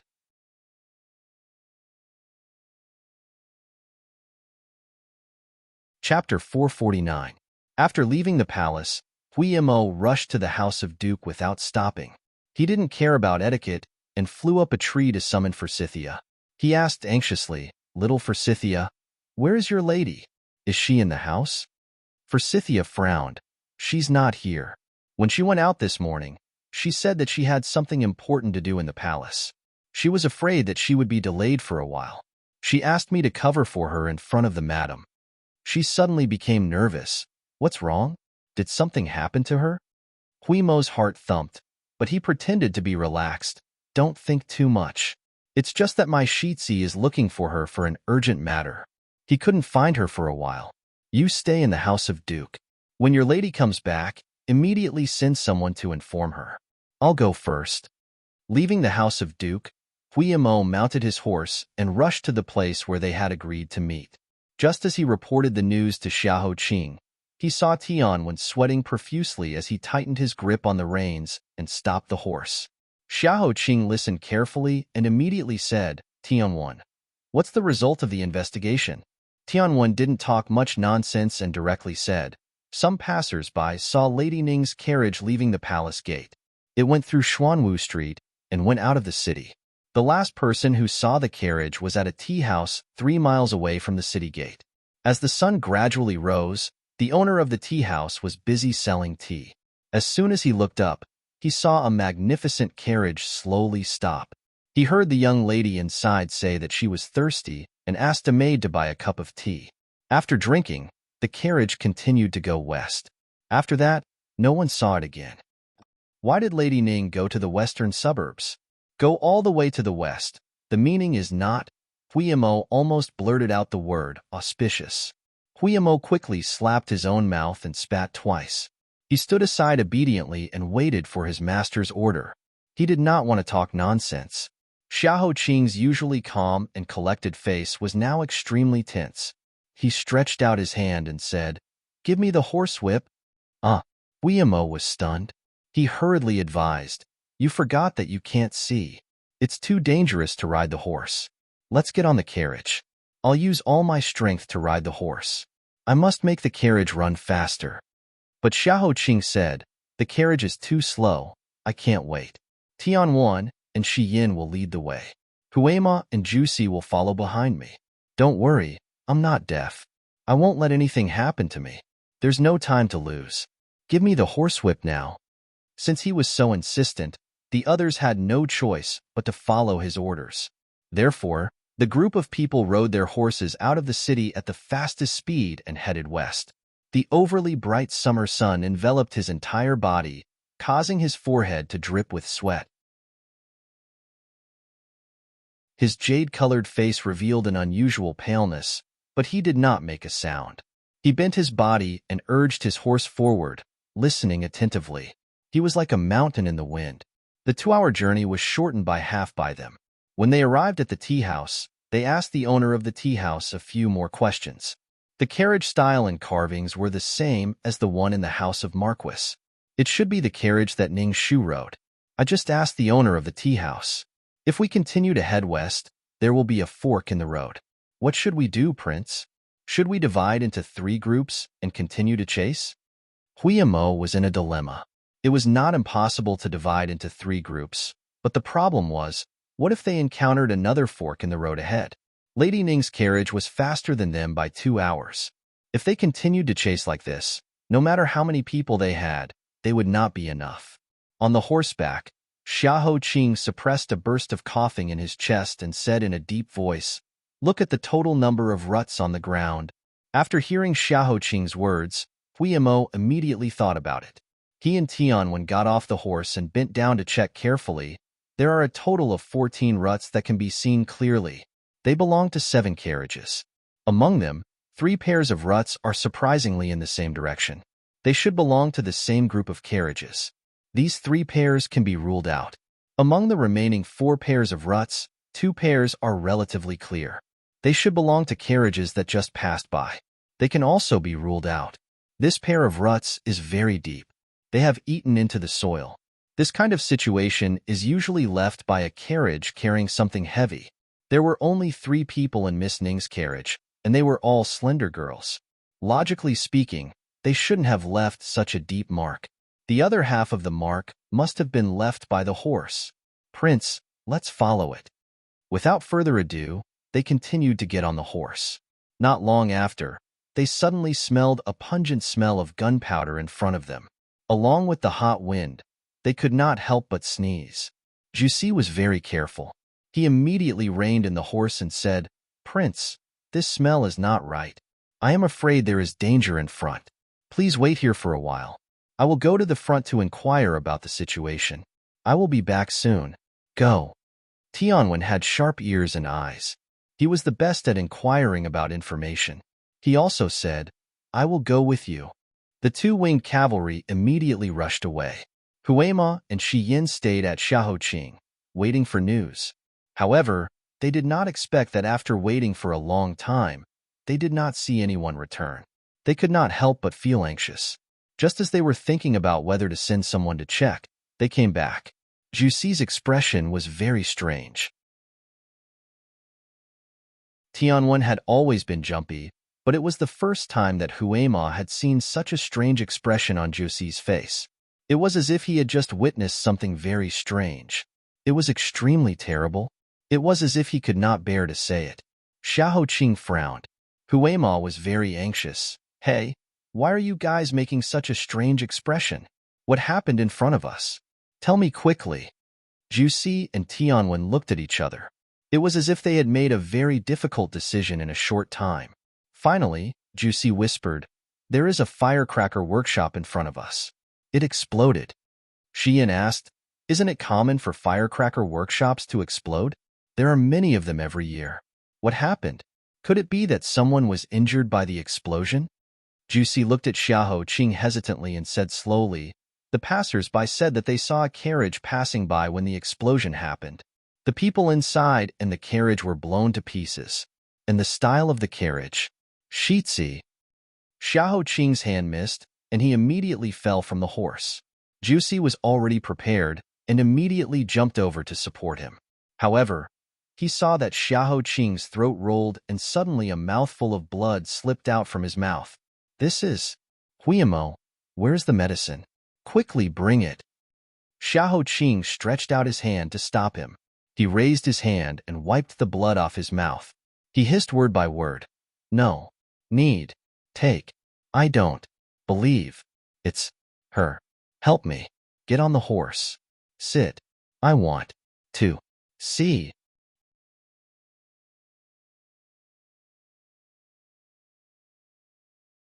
Chapter 450. In front of him was a smell so strong that it made one's scalp tingle. The pungent smell of gunpowder, charcoal, and the stench of human flesh and blood being torn apart mixed together in the hot and humid air. It was tyrannical and cruel, stinging enough to make one want to vomit. Weeping, fear, lamenting, and wailing filled his ears.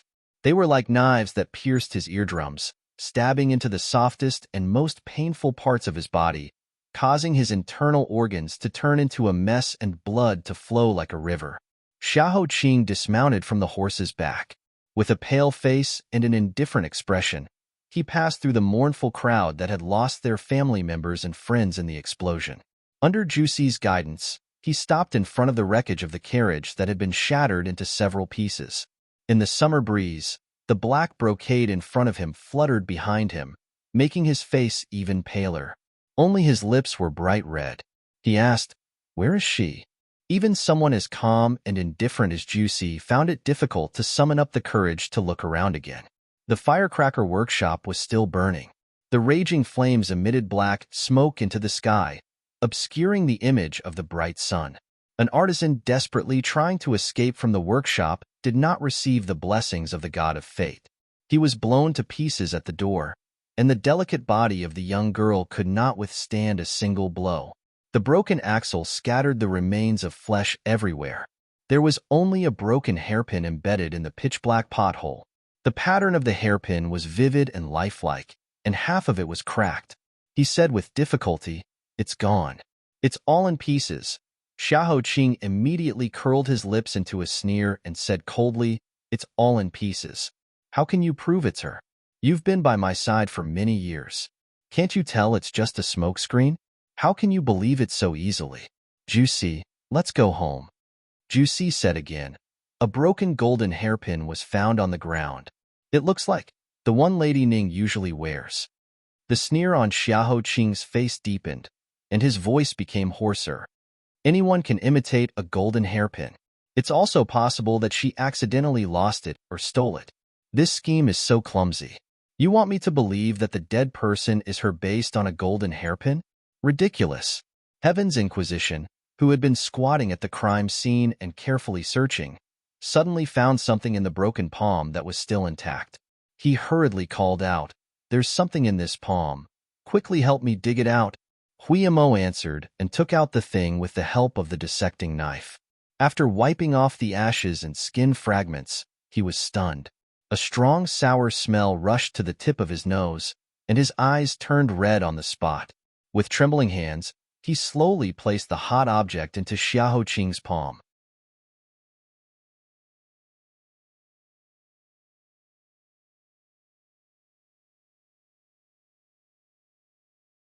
Chapter 451.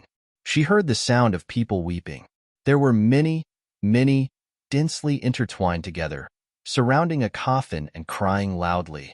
She saw many tears rolling down from the eyes, dripping into the soil in front of the coffin, dripping onto the cheeks and lapels of many people.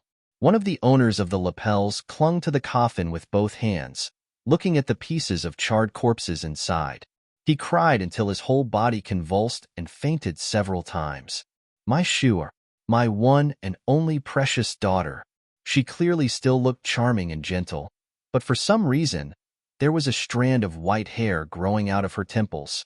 Next to her was a 4 or 5-year-old child, looking white and soft, with a pair of big round eyes shining with huge tears.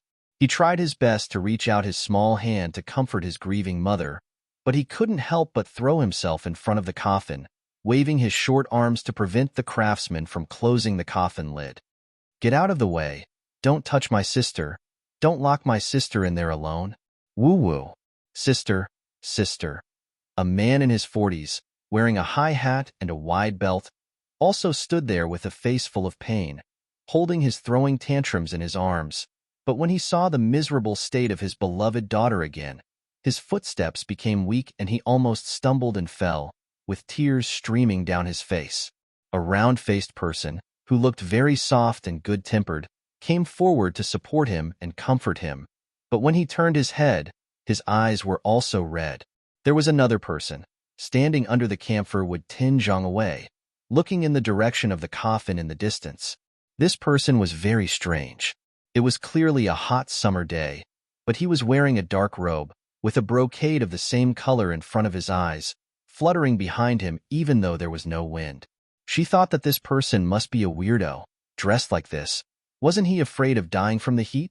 However, this person had a good appearance. Although she couldn't see his eyes, the other parts of his body that were exposed could be regarded as the best in the world. His eyebrows were picturesque, his nose was like a heavenly carving, and his lips were especially beautiful. If they were a bit thicker, it would be too much, and if they were a bit thinner, it would appear fickle. Just like this, neither thick nor thin, it was just right. The tip of his lips slightly curved, making people unable to help but feel restless. If there was a drop of wine on the tip of his lips, then he would truly be the most beautiful woman in the world. It was a pity that the color of his lips was abnormally pale, as if he was suffering from some serious illness. Even the rest of his skin was extremely white, like a ball of snow. She thought to herself that she couldn't do that. The sunlight was so glaring. If she accidentally melted under the sun, it would be such a pity for the human world. Look, a part of the black brocade in front of him had already melted under the sun.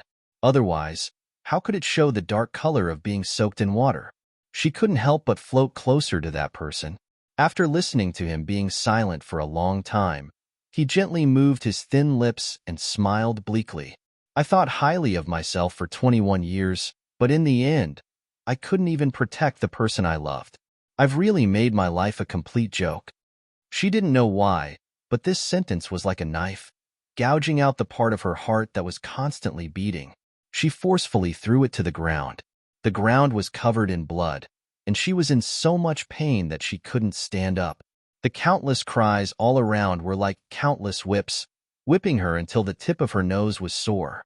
Her internal organs were in so much pain that they were twitching. She couldn't help but reach out her hands, wanting to grab those people's arms and wipe their tears, telling them to stop crying. So she reached out her hands and forcefully grabbed. "Fourth young miss, you're awake." An unfamiliar voice suddenly reached her ears and grabbed her hands, pulling her back from the distant, illusory realm. Ning Shu immediately opened her eyes.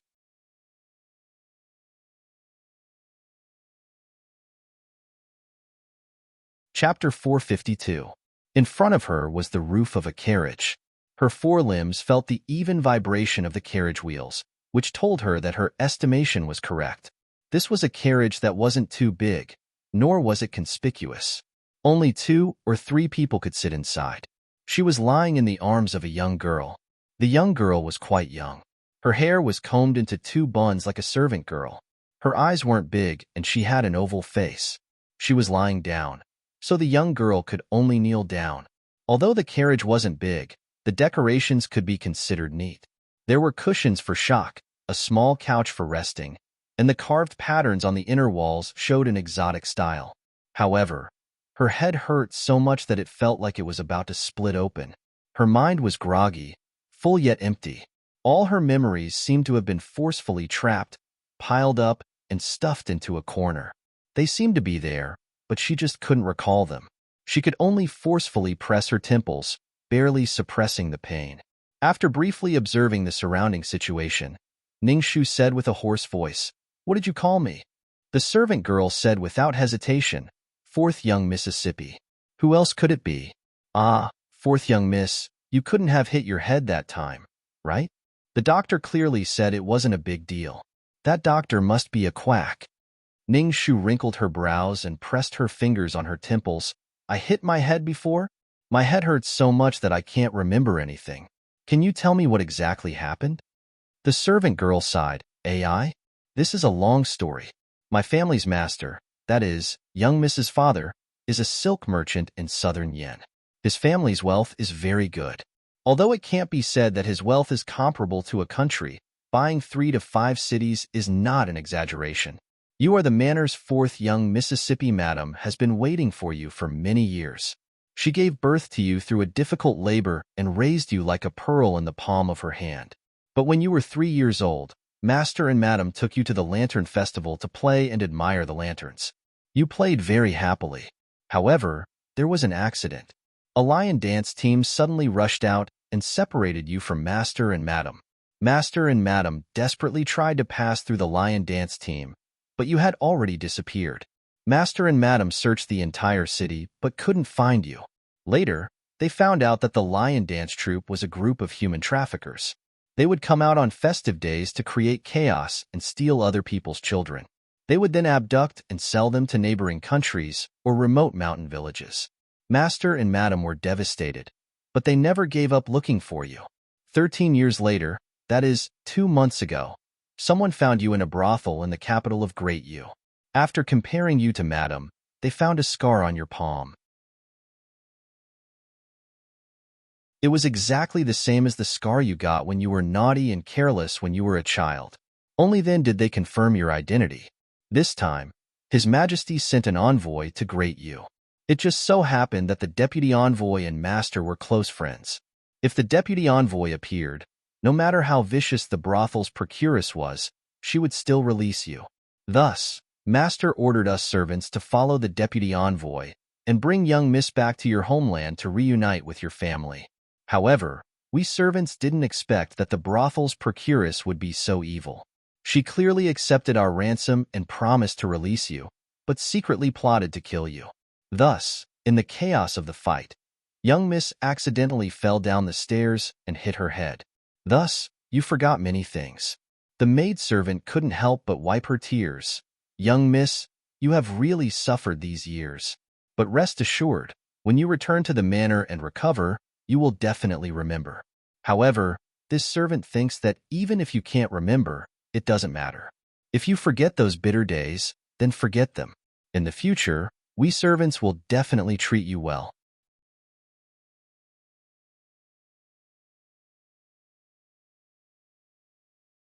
Chapter 453. Hearing the servant girl's tearful narration, Ningshu instinctively frowned and continued, "Then what is my name?" "Your maiden name is Linlang, White Jade Linlang, fourth in the family. You have 3 elder brothers and a shoe sister. They are all very friendly and kind people. Of course, you may not be used to this name. You haven't used it for more than a decade. You will slowly get used to it in the future. Right, look at this servant's brain. I forgot to say my name."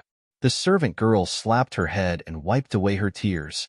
She said with a smile, "This servant is Pangue. This is the name that Foreign personally bestowed. I hope that Miss will return home soon. So it's like this." Ningshu lowered her eyes. If it was as Pangue said, that she was unfortunate enough to end up in a brothel and suffer for more than a decade. One day, she would return home. Her family was rich, her brothers were honest, her sisters were kind. Her parents were all deeply in love and only hoped for her return.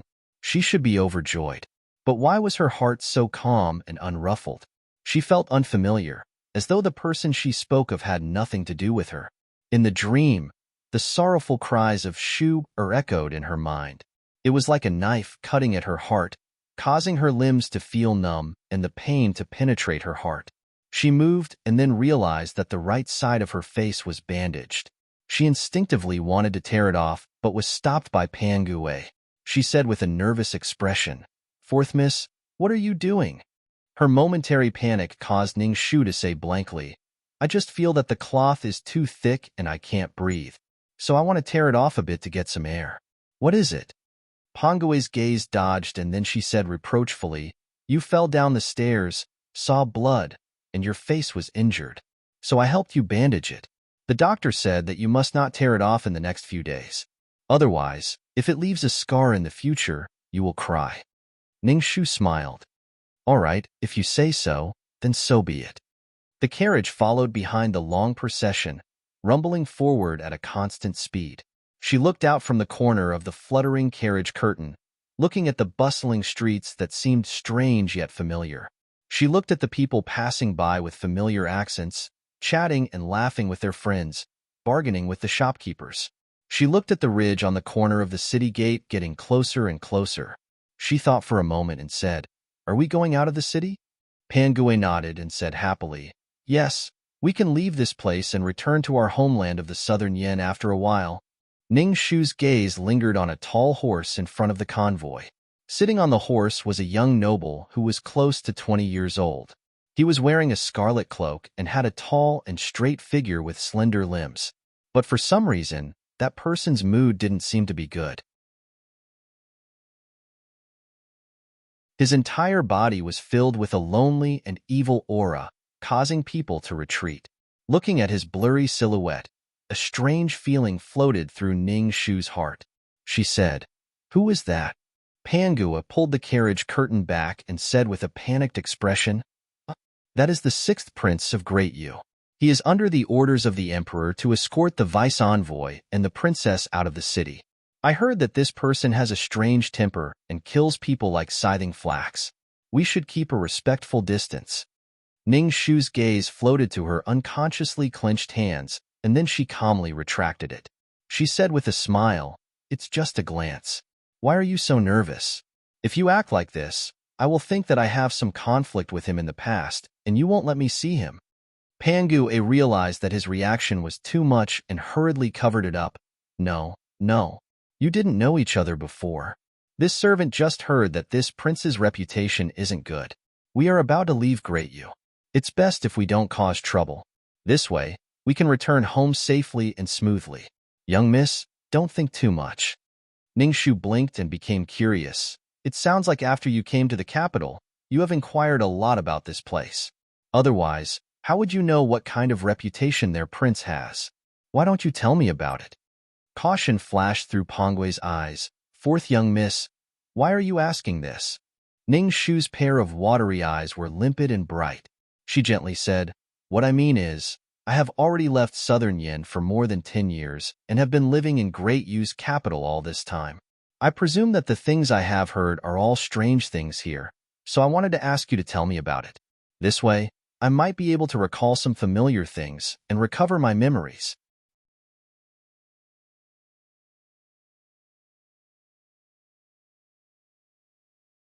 Chapter 454. We've only been in the capital for a month or so, and we're guests from another country, so we don't dare to run around. We're only thinking about rescuing Miss, so where would we find the time to inquire about some strange news? What we know is from the vice envoy's orders. We really don't know anything else. Miss, your body is not well yet. This servant will wait for you to drink some soup and rest. We'll be leaving the city in a bit." Pangue lifted a corner of the curtain and waved his hand at a mute girl who was following silently outside. That mute girl respectfully brought in the box with the soup in her arms. Ning Shu had many doubts. Originally, she did not plan on drinking the soup. But when the wooden box was opened and she smelled the sweet fragrance, she couldn't help but take a tentative sip, because the fragrance was strangely familiar. It was like when she was a child. She really acted coquettishly in front of her mother, begging her mother to make her a bowl of sweet soup. Mother, I want to drink the sweet soup you made. Just one sip and I'll be fine." Her mother held her in her arms and rocked her gently. She kissed her forehead and comforted in a soft voice. "Good, good, good. You little greedy cat, Mother will make it for you. My little greedy cat, you have to get better quickly after drinking the soup." Pangue's voice seemed to have some kind of magic. Combined with her burning eyes, they formed two bottomless black holes. Her eyes blurred, and her mind and soul were unconsciously sucked in. This is Miss's favorite sweet soup. Ever since Miss and Foreign were separated, Foreign has been cooking this soup every day. When the soup is cold, she will cook it again. When it's done, she will put it there and watch it gradually cool down. Day after day, year after year. Everyone in the Fu knows how to make this soup. Fourth Miss, Foreign is waiting at home for you to return. Ning Shu's expression was dazed. "Mother is waiting for me." Pangue's hand floated in front of her eyes. His voice was slow and deep. "Yes, you're sleepy now. Close your eyes and sleep for a while. You'll see Foreign soon." Her eyes slowly closed. Ning Shu sank back into chaos. When Pangue saw this, he exchanged glances with the mute girl and exhaled at the same time. Putting the bowl of soup back into the wooden box, Pangue said, "Young Miss is too clever. She caught me a few times. Fortunately, I have this bowl of soup. We have passed this hurdle. In the future, we have to be more careful. At the very least, we have to endure until we leave the Great Yu domain." The mute girl looked at Ning Shu anxiously, as if she had thousands of words to say, but she forced them down and pointed at herself. Pangue shook his head and said, "Better let me do it. You continue to stand guard outside. I'm afraid that your willpower isn't firm and instead spoil Madam's important matter. Don't worry, I'm here. I won't let anything happen to her." The long convoy finally arrived at the city gates. Xiao Yuni pulled the reins and stopped the horses. Deputy Envoy Tuoba Han said with a smile, "Thank you, Sixth Prince, for sending us all the way here on behalf of your country's monarch. The city gates are right in front. Even if you send us off for 1,000 miles, we still have to part. Sixth Prince, please stop. If Sixth Prince has the chance to visit my southern yin in the future, this envoy will definitely welcome you." Xiao Yuni nodded politely. Envoy Tuoba is too polite. This time, I'm bringing my Great Yu's princess back to the country through marriage. What I'm bringing back is not only my royal father's precious pearl, but also my Great Yu's 10,000 years of friendship. Please be sure to tell your country's monarch to treat the princess well. This prince is extremely grateful. Ha ha ha, of course. It's my southern yan's fortune to have this pearl. How can we wait? Sixth Prince, don't worry. It's getting late. We have to hurry on our way. Farewell, Your Highness." Tuoba Han waved his arm and the long convoy set off again, slowly driving out of the capital. The person sitting in the red carriage with red paint and red silk silently shed 2 streams of hot tears through the red veil in front of her. She solemnly bid farewell to Xiao Yuni, and from now on, she would be separated from her homeland. Xiao Yuni sat on the horse and watched the convoy pass by one, sending them off with his eyes. Beside him, the guard with a golden mask said softly, "Your Highness, His Majesty's mission has been completed. I'll escort you back to your residence." A crack finally appeared on Xiao Yuni's zombie-like face, revealing the red flesh inside. The red veins in his eyes floated up one by one. The veins on the back of his hands swelled up one by one, almost bursting. Something like that happened to her, but I couldn't even go and visit her immediately. Instead, I'm still here fulfilling the so-called Emperor's orders. You want me to go back to my residence now? Do you want me to not even see her for the last time? I've said too much. Please punish me, Your Highness." Xiao Yuni raised his head and looked at the blue sky, his voice like a knife cutting into his heart. In the past, I always blamed her for not giving me a chance. I even dared to swear with my life. Why couldn't she believe me just once and believe that I was sincere to her? Only now did I know the reason. Her understanding of me was far too deep. The words weighing the pros and cons had long been carved into my bones. Even if I didn't like Imperial Father's marriage, I wouldn't reject it on the spot. That was because the eldest princess bloodline was extremely important to me in obtaining the throne. Even if I was in so much pain when I heard the news of her death and wanted to rush over to see her immediately, I still accepted father's order with a smile. Because that was the trust father had for his favorite son. Ambition and shrewdness, hypocrisy and ruthlessness. These 4 words are really the best description that God has for me. In this life, I'm destined not to be worthy of her. The guard was even more terrified and his knees hit the ground. Your Highness, you can't be so self-deprecating. He slowly looked away and exhaled a long and trembling breath. Get up. She won't be able to hear you anymore. Come with me to the Duke's residence. I want to see her for the last time. He turned his horse around and brushed past the last carriage that had fallen behind the caravan. As they brushed past each other, a gust of wind suddenly appeared out of nowhere and gently lifted a corner of the carriage's curtains. A strange feeling flashed past Xiao Yunyi's heart, and he instinctively stretched out his arm. Wait.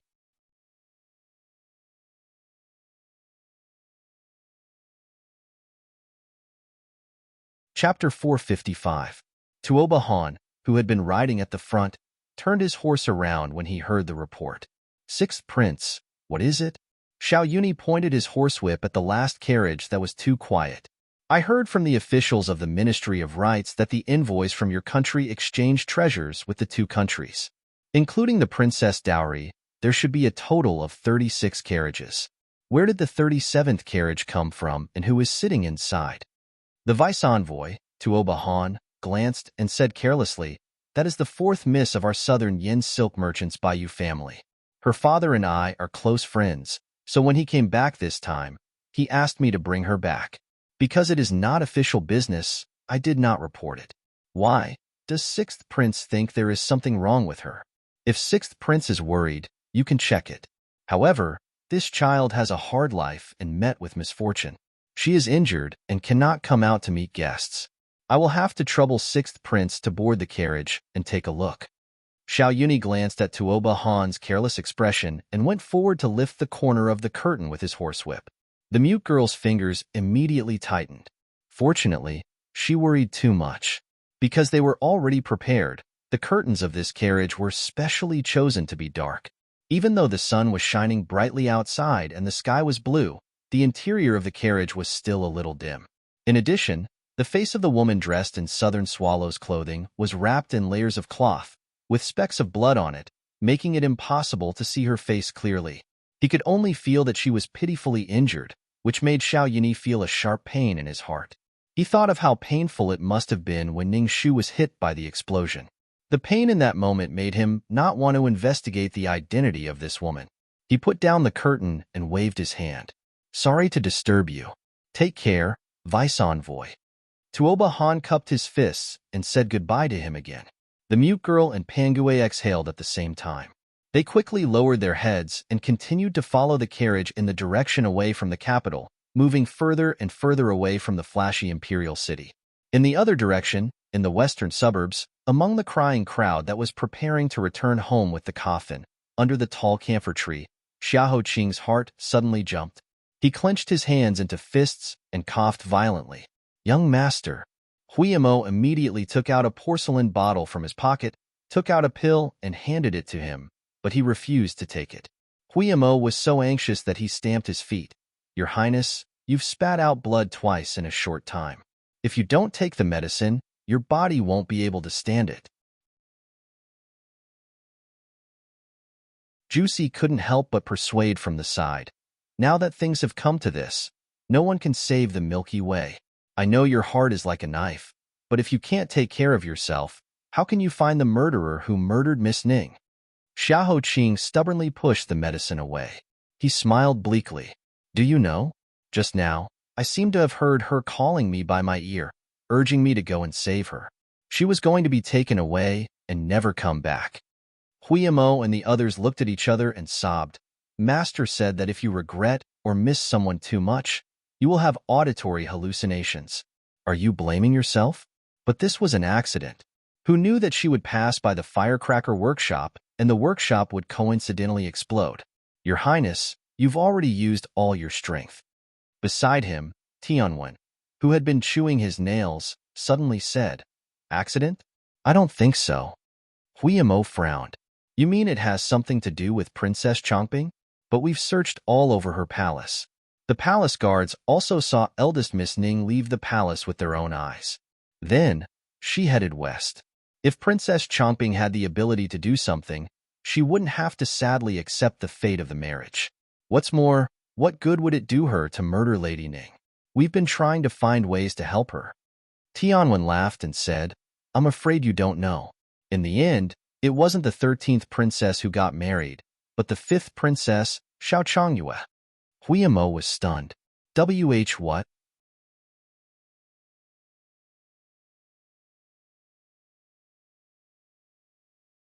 Chapter 456. Tianwen said, this happened just before the procession set off. At that time, Shi Ziyi was in a hurry to find Lady Ning, so I didn't have time to report this matter. Just as the 13th princess was about to get on the carriage, the 5th princess, Xiao Chongyue, suddenly appeared and took the initiative to ask His Majesty to marry in place of Princess Chongping. His Majesty was very surprised, but the 5th princess was sincere and kowtowed. If His Majesty didn't agree, she wouldn't get up. His Majesty was moved by her sincerity, so he agreed to her request.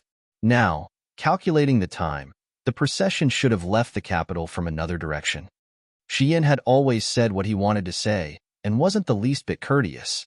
So, could it be that after Princess Chongping asked us for help, she was suddenly bewitched by another power and used it to help her escape the marriage without being punished as a bargaining chip to turn her head and deal with us? If that's the case, Princess Chongping is too vicious. Shi Ziyi, let's go to the palace and ask her clearly. Huiyamo was confused and hesitated. Could there be some hidden story? I don't think she's like. Shi Yan's eyes widened. You don't think she's like that? But there's an old saying. You can know a person's face but not his heart. There's another saying. A woman's heart is the most poisonous. In Journey to the West, the white-boned spirit could deceive Tang Sanzang 3 times in a row. How can you be sure that she's not the white-boned spirit? I've said before that beautiful women are the best at lying. Their tears are the most powerful weapons. Hey, you can't have been bewitched by her, right? Xian jumped away in horror. Huiyamo was surrounded by several pairs of eyes. He looked at his Shi Ziyi's pale face and felt very guilty. He weakly retorted and hid in the corner. No, I didn't. I won't say any more. When they were besieging Huema, Xiahou Qing, who had been silent all this time, suddenly moved his eyebrows and opened his mouth to interrupt them. Ahem. Tianwen, tell me the whole story again, including when Ning Shu's carriage left the palace, which route it took, how many times it stopped, who it talked to, etc. Tell me everything. Don't leave out any details. With the heir's orders, Tianwen didn't dare to delay. He hurriedly abandoned Huiyamo and reported all the information he'd found in order from beginning to end. According to the palace's records, this morning, Lady Ning entered the palace at 5:15 in the morning. After that, she stayed in Princess Chongping's palace for more than 2 hours before leaving the palace in a carriage at 7:15 in the morning.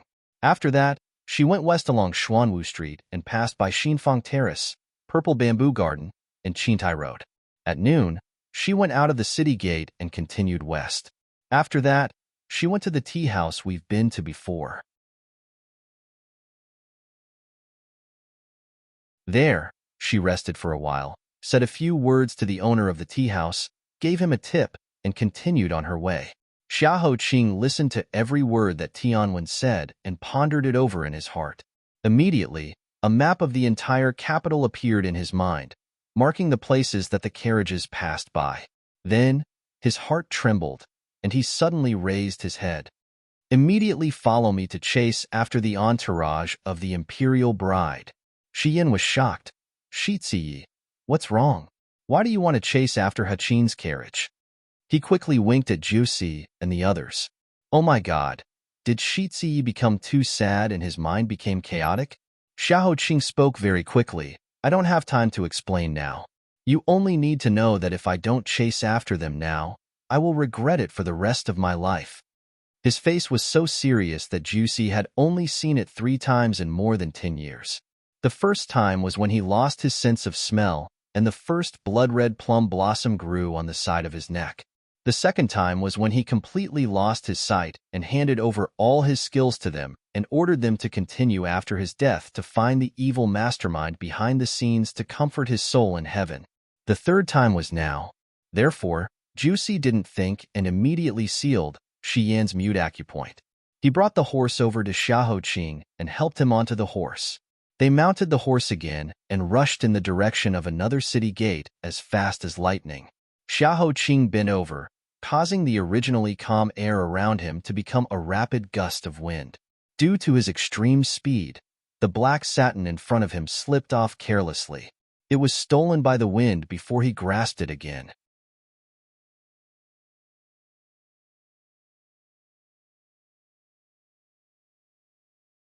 Chapter 457.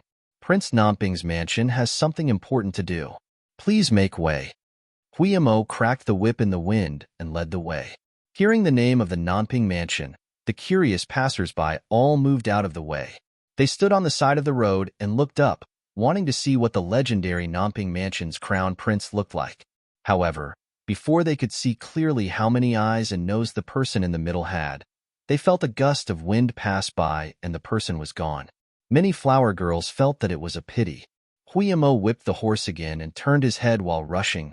Prince, do you think Miss Ning is not dead? Holding the brocade firmly in his hand, Xiahou Qing's face was immersed in the flashing lights and passing shadows, which was very clear. The carriage went out of the palace gate and passed by Xuanwu Street, Fangfang Terrace, Qintai Road, and other places. Generally, it was the only way to go west, except for Purple Bamboo Garden. What's wrong with Purple Bamboo Garden? Tianwen suddenly had a flash of inspiration. I remembered now. That Purple Bamboo Garden was the residence of a great calligrapher from the previous dynasty. Because that great calligrapher's entire residence was exterminated by thieves, there were rumors that the area around the residence was haunted by ghosts. Therefore, the common people would rather take a detour than pass through the entrance.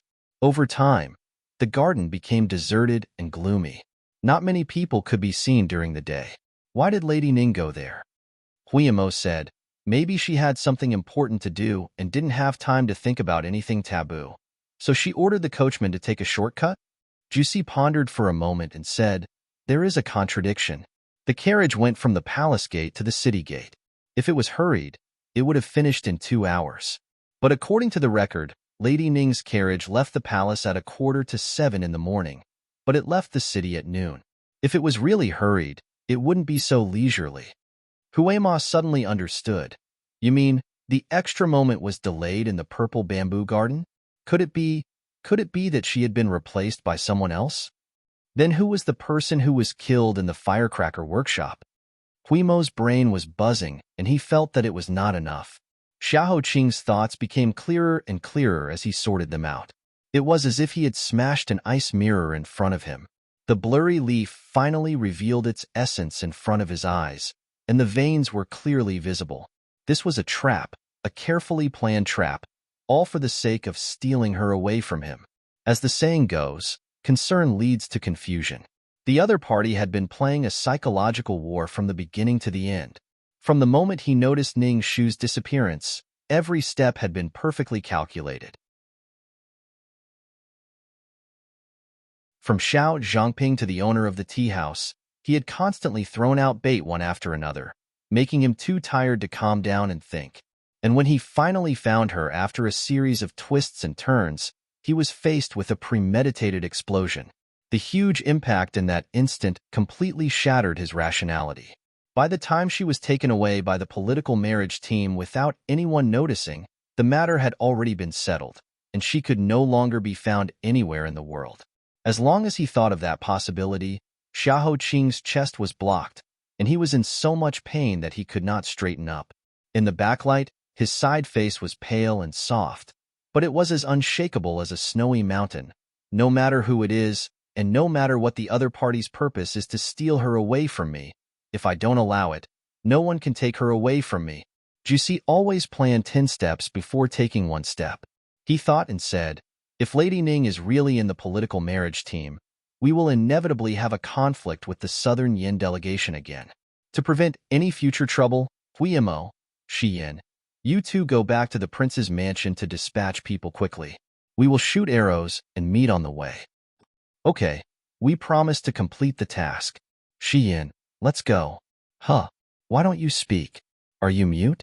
Yin had been riding a horse and waving his hand desperately to remind them of his existence, but no one paid attention to him. He burst into tears. Finally, someone remembers me. My mute acupoint is still sealed. It's too difficult for me.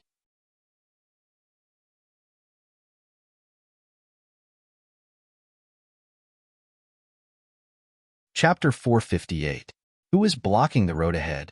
When the group of carriages passed by the Shirley Pavilion, they were suddenly stopped by two maidservants. The leader of the first carriage immediately shouted at them. A slender, dark-colored palace dress came out from behind the two maidservants. The person's face was covered with a veil.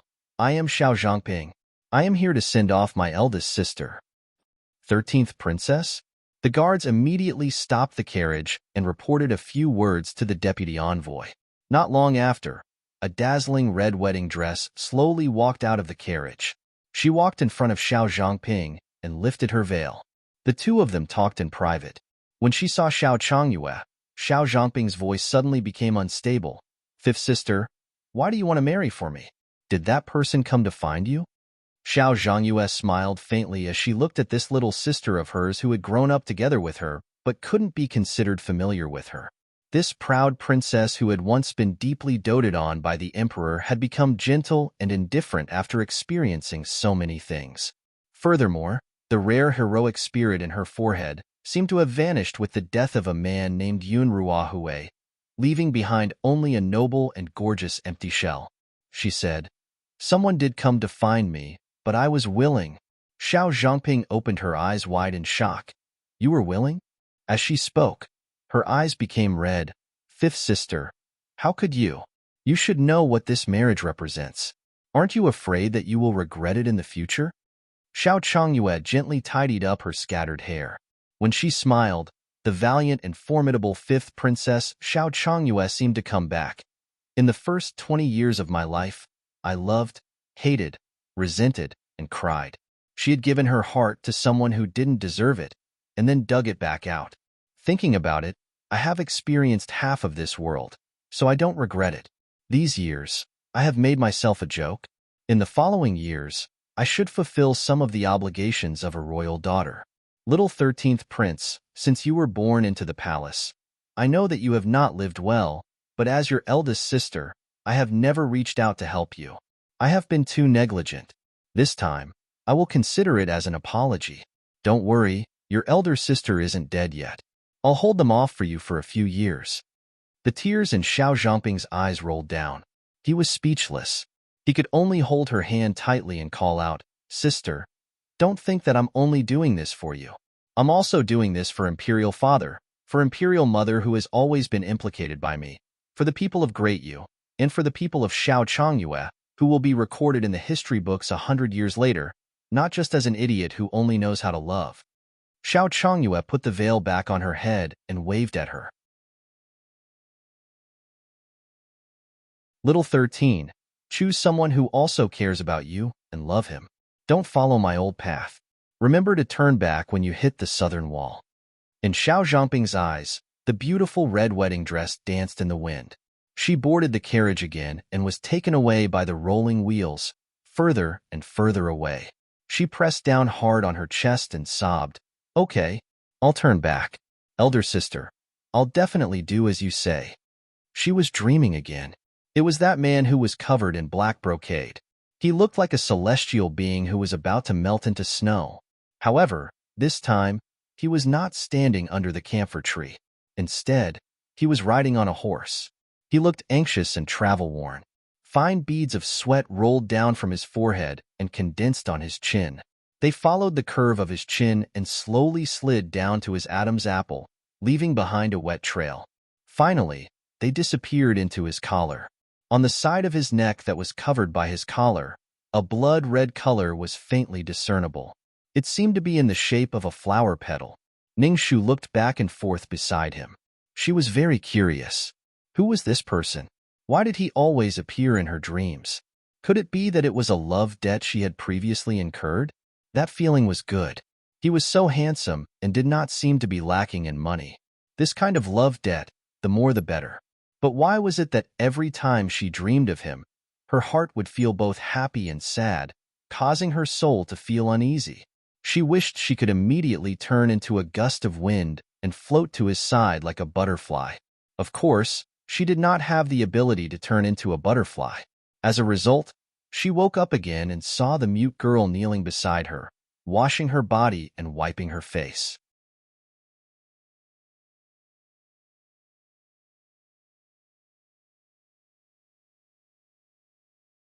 Chapter 459.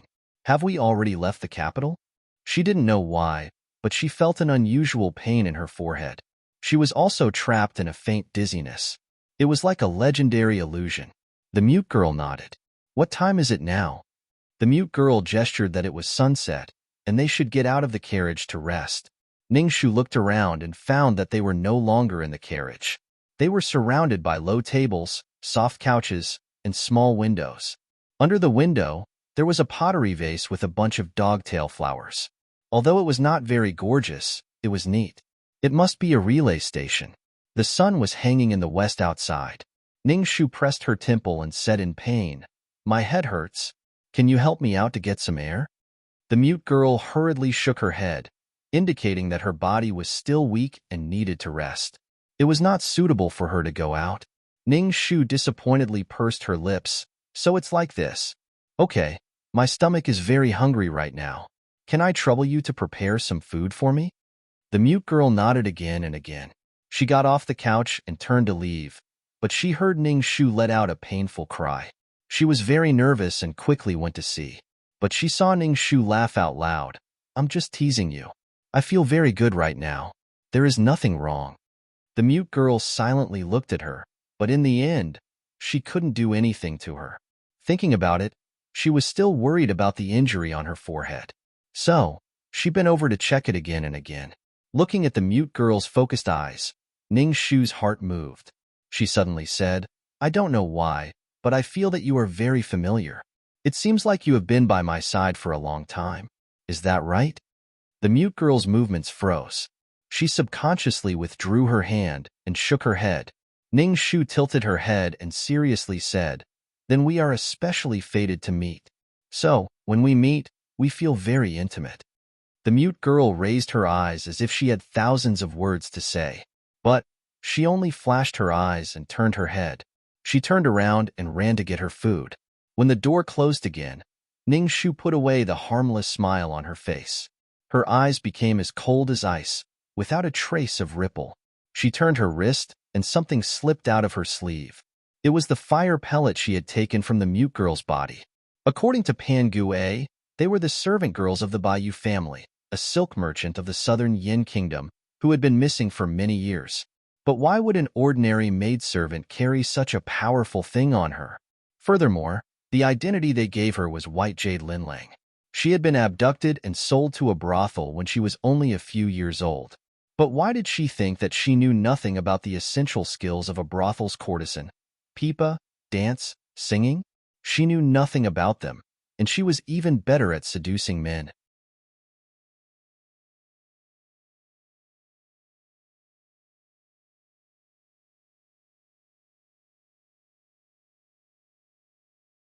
Chapter 460.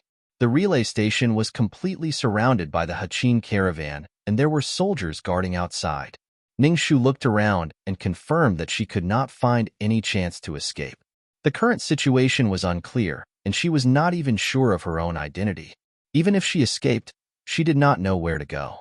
The best choice now was to bide her time and act according to the situation.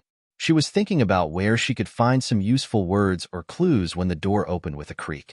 She immediately lay back on the bed and continued to pretend to sleep.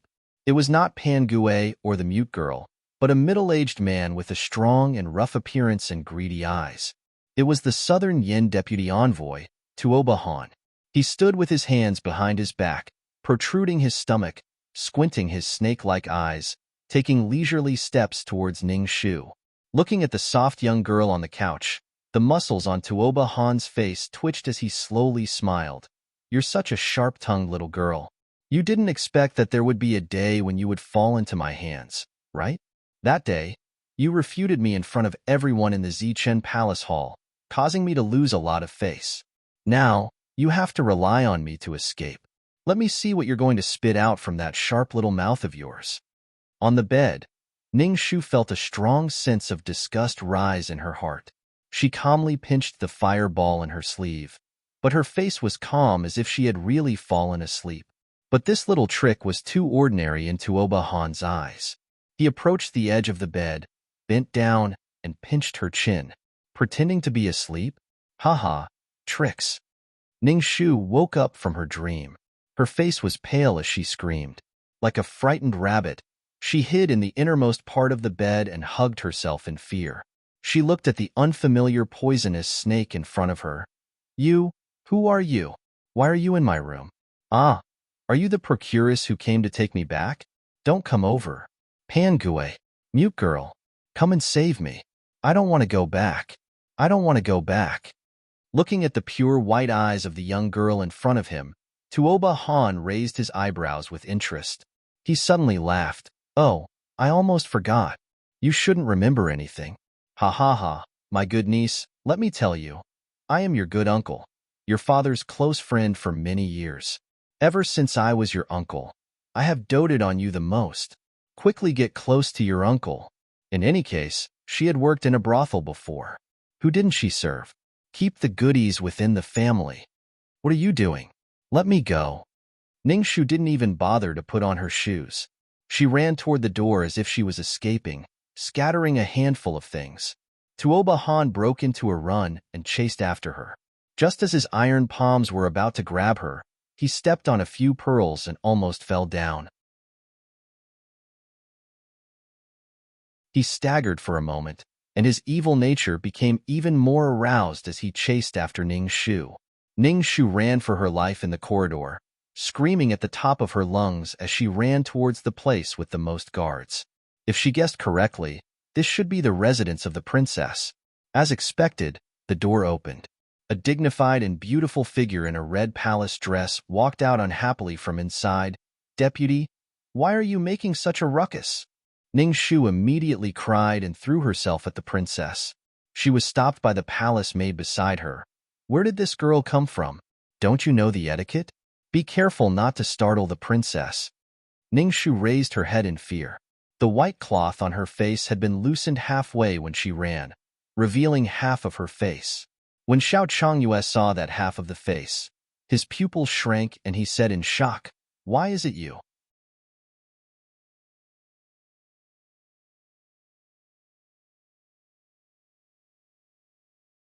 Chapter 461. Ning Shu's heart tightened. Does Princess recognize me? She had just grasped Xiao Changyue's hand when Pangue suddenly appeared from behind and pulled her behind him, looking warily at Xiao Changyue. Newbie is here. Don't worry, miss. Vice Envoy Tuoba, what do you intend to do? The mute girl's sleeve slid and a soft whip came out.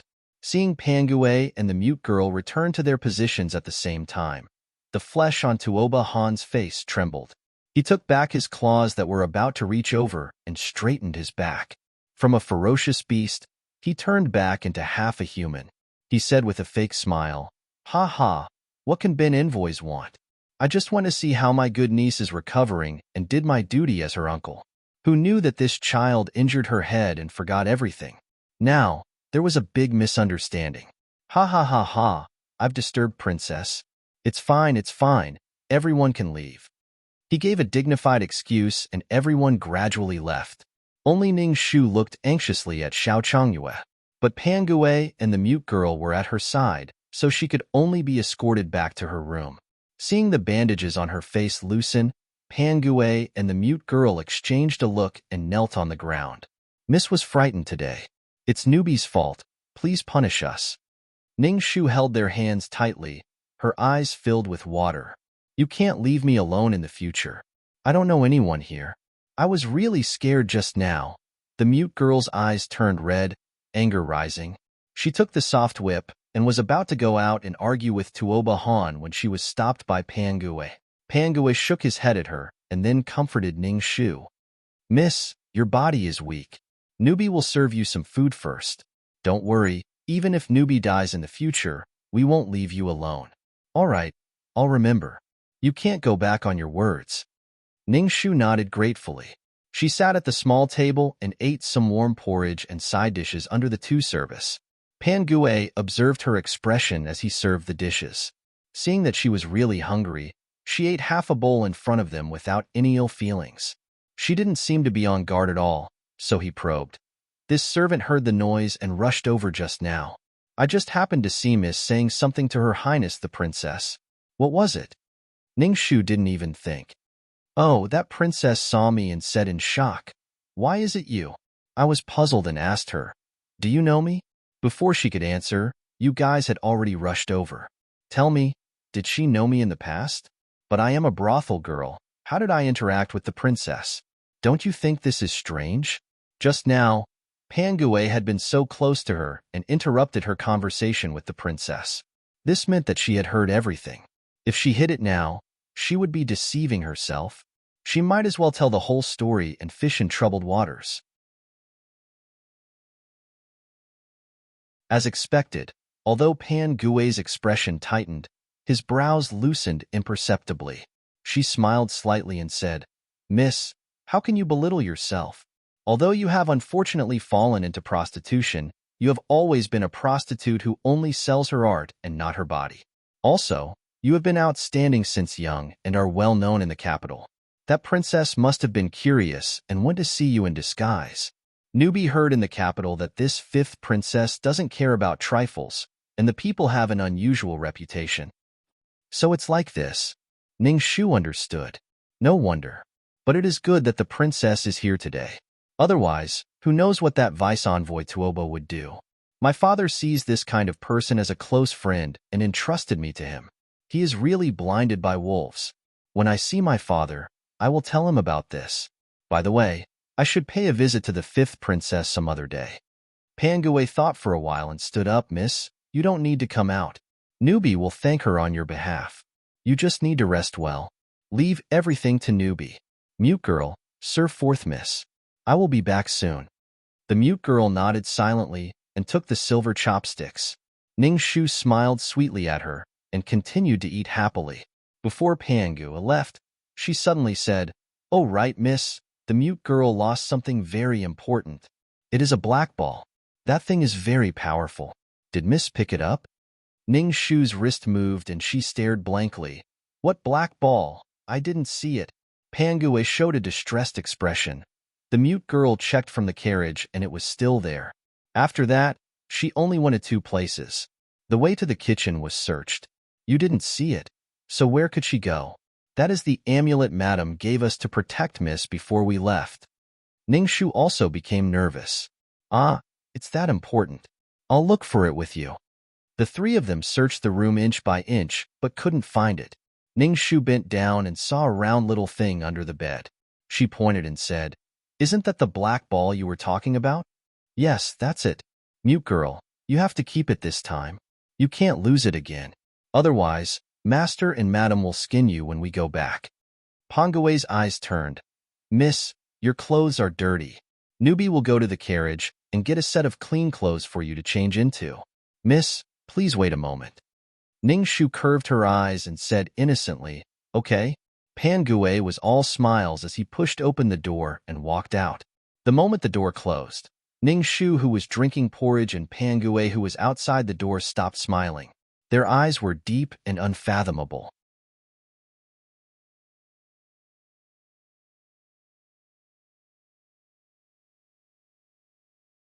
Chapter 462. There was a small river behind the relay station.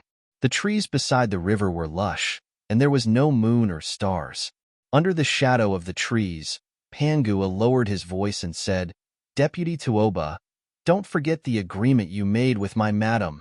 My lady has evidence of your affair with someone else.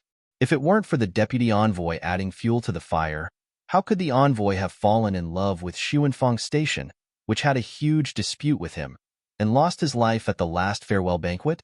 In the future, Deputy will have lost one of your greatest rivals in the Southern Yin Imperial Court.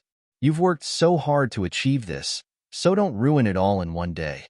Tuoba Han was enraged. How dare you? Are you threatening me? Don't forget, who are you relying on to leave the Great Yu's territory? Of course, we need to rely on Deputy. Pangue smiled and raised his head. Under the shadow of the lamp, his eyes shone with a layer of silver blue. He looked at Tuoba Han and said softly, I'm just a little maid. How can I have the guts to threaten you? I'm just giving advice. After all, what is more important than your great future? Is it because of a moment of anger, 1,000 li dike can be destroyed by an anthole? Or is it because of your future career, wealth, and glory? Deputy, think carefully. Tuoba Han was about to explode in anger, but after falling into the abyss of those eyes, his emotions were unconsciously trapped, and he could not move his gaze away. His expression was absent-minded, and he said unconsciously, It's good that you know yourself. As for other things, I don't need a lowly maid to remind me. Humph, it's late. I should go rest. Pangue smiled and said, Deputy Envoy must be tired from the journey. You should rest well. When you wake up, you will forget all the unpleasant things that happened today. Deputy Envoy, this way. Let this servant send you off. Under Pangue's soft and ethereal voice, Tuoba Han yawned, slowly walking back to the relay station like a marionette, and went up the stairs. After sending away this plague, Pangue withdrew his smile and turned around, meeting the astonished eyes of 5th Princess Xiao Zhangyue, who was 100 feet away. Who are you exactly? What kind of move did you just use? Pangue said blankly, What is your highness talking about? How come this servant doesn't understand at all? Don't come any closer. Xiao Zhangyue retreated a few steps, and the accompanying palace maids immediately stood in front of her to protect her. I saw everything just now. The deputy envoy was originally very angry, but when she saw your eyes and heard your strange voice, she suddenly seemed to change into a different person and left like a puppet. If this wasn't sorcery, then what was it? Also, when I saw Ningxu just now, her expression was blank, as if she didn't remember me at all. Her series of actions were completely unlike the meticulous Ningxu. It was as if he had been forcefully transformed into another person. Speak. Who are you people? What do you want to do to her? Xiao Zhangyue hurriedly got married and didn't know that Ningxu had been blown to death. He only thought that she had been plotted against. She waved her hand, and the guards who were escorting the marriage immediately surrounded them. Pangue was about to go forward when he found that he was surrounded. The mute girl was guarding Ningxu at the edge of the couch. Just as she was taking a nap, she suddenly heard a commotion downstairs. Ningxu woke her up and said worriedly, Mute girl, something seems to have happened downstairs. Could it be that the deputy envoy is acting up again? He didn't catch me just now, so now he's going to harm Pangue? Let's go take a look. The mute girl immediately stood up. After thinking, she tidied her clothes and made sure that she wasn't messy at all. She turned to open the door, but she didn't expect to feel a gust of wind from the back of her neck. She instinctively lashed out with her whip, but she didn't expect to see Ningxu's cold eyes. She withdrew her whip and fainted softly. Ningxu withdrew her hand blade and supported the mute girl's falling body, dragging her onto the soft couch. Just an hour ago, before Tuoba Han broke in, she was standing in front of the mirror and planning her next response. She had an idea and tore a small piece of cloth from the white bandage. She bit her finger and wrote a red save character on it, just in case. Then she suddenly heard a series of unfamiliar footsteps outside the room. The footsteps were very heavy and the strides were very large. She could tell that it was a tall and sturdy man. Therefore, she had an idea and tore off a few hanging bead curtains on the bed curtain as a small hidden weapon to deal with the unexpected. When Tuoba Han had said those offensive words, she had indeed considered whether or not she should kill him directly. However, she did not know who this person was or what his intentions were. If she killed him directly, there would be no end to the disaster that would befall her. Secondly, if she used that fireball, Pangue and the deputy envoy would know what she was thinking and increase their vigilance. She would be in a passive position again. Thirdly, the current situation wasn't clear.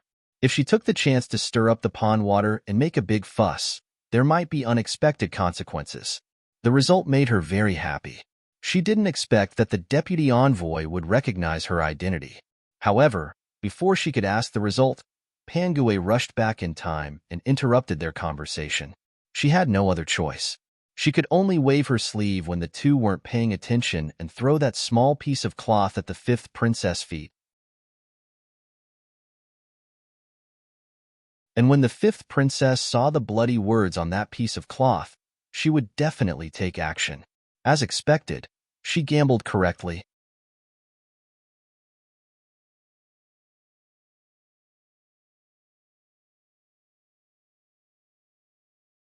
Chapter 463. May Your Highness the Princess be well. Walking down the stairs to the princess, Ning Shu's orchid grass drooped slightly as she curtsied in greeting. Xiao Changyue was sitting in front of the stone table, resting her chin on her hand as she sipped tea.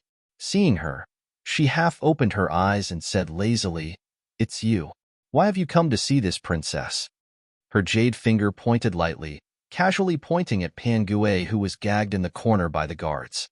"Is it for your servant girl? Or is it to kowtow to Bin Gong and ask for forgiveness?"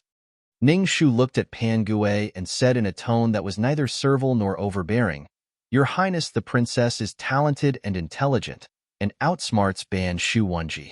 This girl will not beat around the bush with Princess. This girl has something to ask Princess. Does your Highness know this girl?" Xiao Changyue seemed to have heard something funny and laughed coldly. "Are you showing off? Are you trying to show off how famous you are, and how famous you are? In our Jing City, there may be many people who have not seen Bin Gong, but there are only a few who have not heard of your great name. You are very daring. Don't think that Bin Gong will always tolerate you." Catching the deep hostility in the princess' tone, Ning Shu frowned and continued to ask for advice. "So, Princess really does know this girl.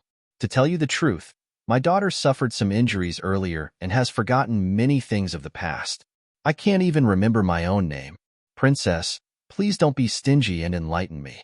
Who exactly is my daughter?" "Forgot?" Xiao Changyue raised an eyebrow and raised her voice. "You really forgot?" When she saw the pure and sincere expression on Ning Shu's face, Xiao Zhangyue laughed heartily. She was both angry and happy. "You caused this consort to be in such a miserable state, but I didn't think that you would actually forget all about it. Huayu, you are good. You are great." Ning Shu's brows furrowed even tighter as she listened to her continue. "If it weren't for you, this consort would have already married her sweetheart and grown old together.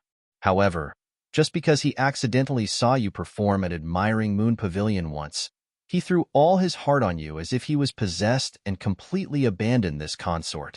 I am a dignified princess, but I have been reduced to the laughingstock of the streets and alleys. I have no choice but to take the initiative to accept the fate of a political marriage. Do you think I should recognize you? But at least the heavens have eyes. They can't bear to see you continue to bring disaster to the world, so they ruthlessly punished you. How satisfying." Xiao Changyue got up and walked step by step towards Ning Shu.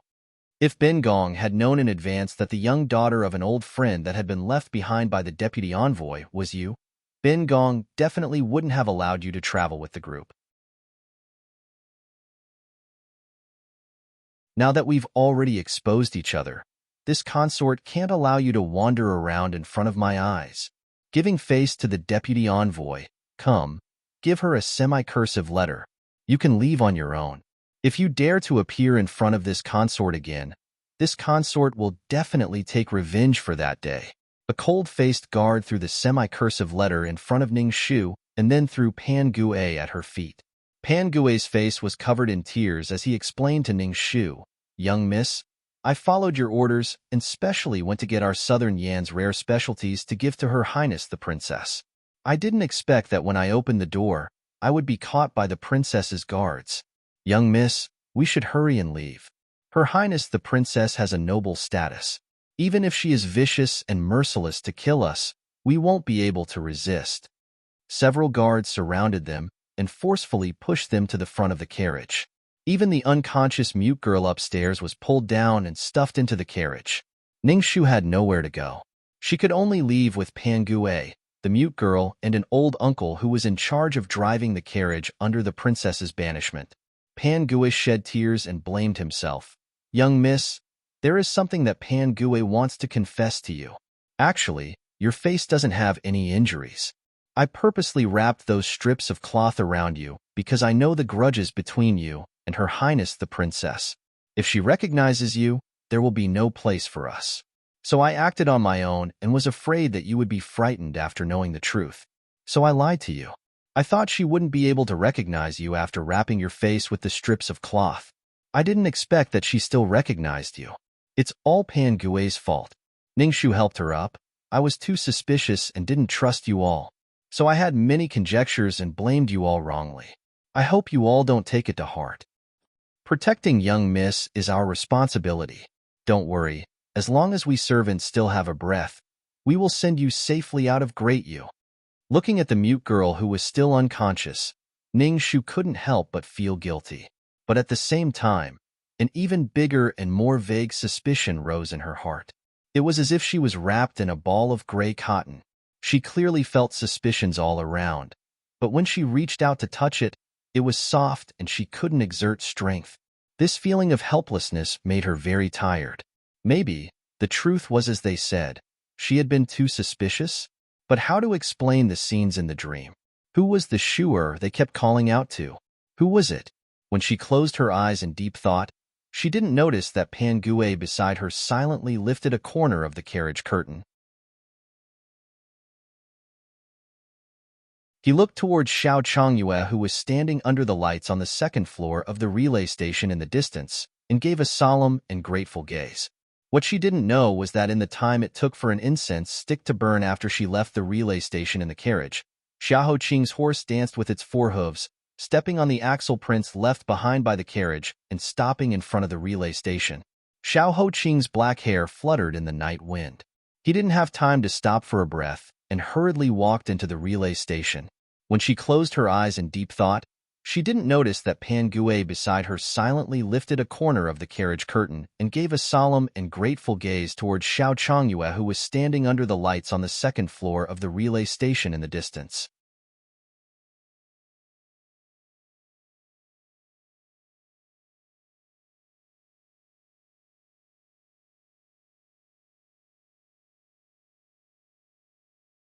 The traces are very intact. It seems that they just left not long before we arrived. Continue to the west. Xiao Changyue's eyes flickered. He frowned and said, "Guards, did someone leave the relay station just now? Why didn't I know?" A yamen runner stepped forward and said, reporting to the princess, "No one has left the relay station. It's just that an hour ago, an old man arrived at the relay station with his entire family.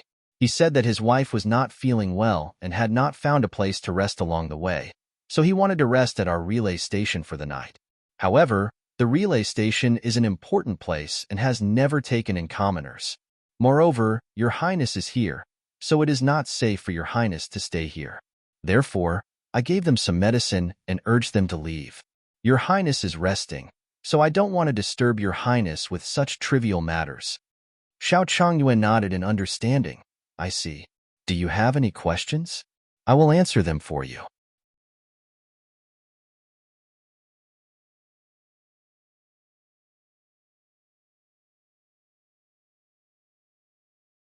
Chapter 465.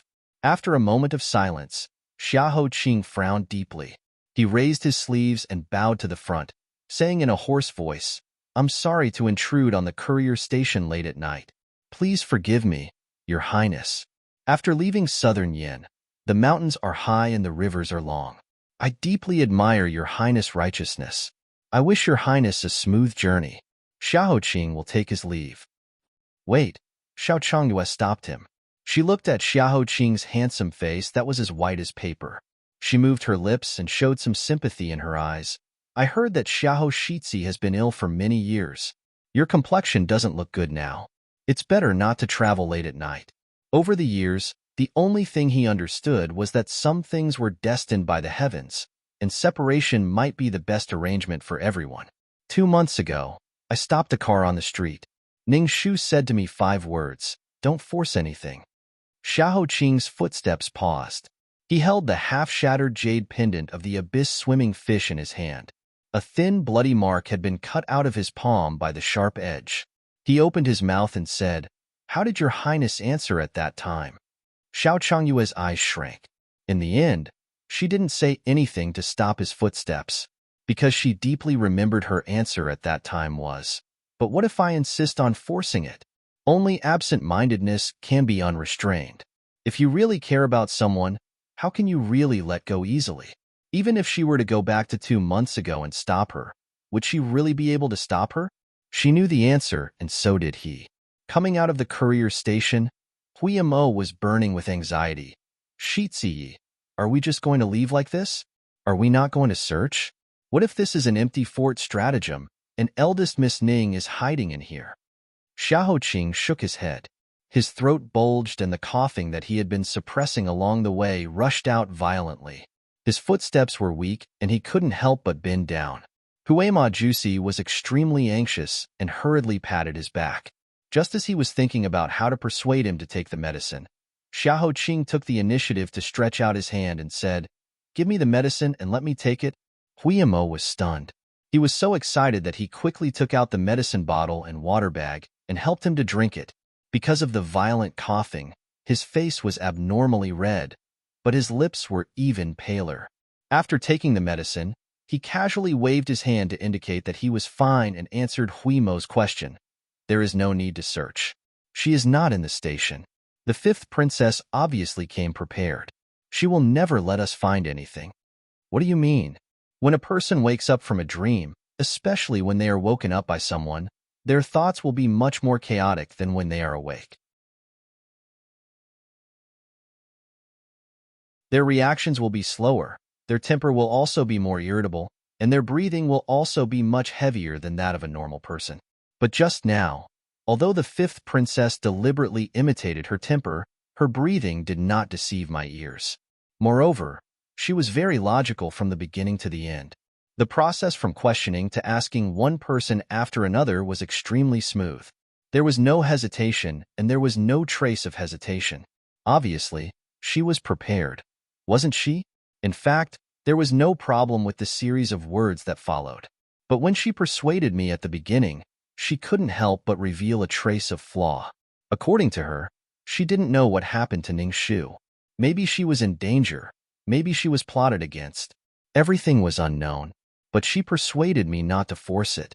It seemed that she was sure that Ning Shu was safe, and there was no danger. So, we don't need to waste time in the courier station. She must know the whereabouts of Ning Shu. It is even very likely that she sent her away in person.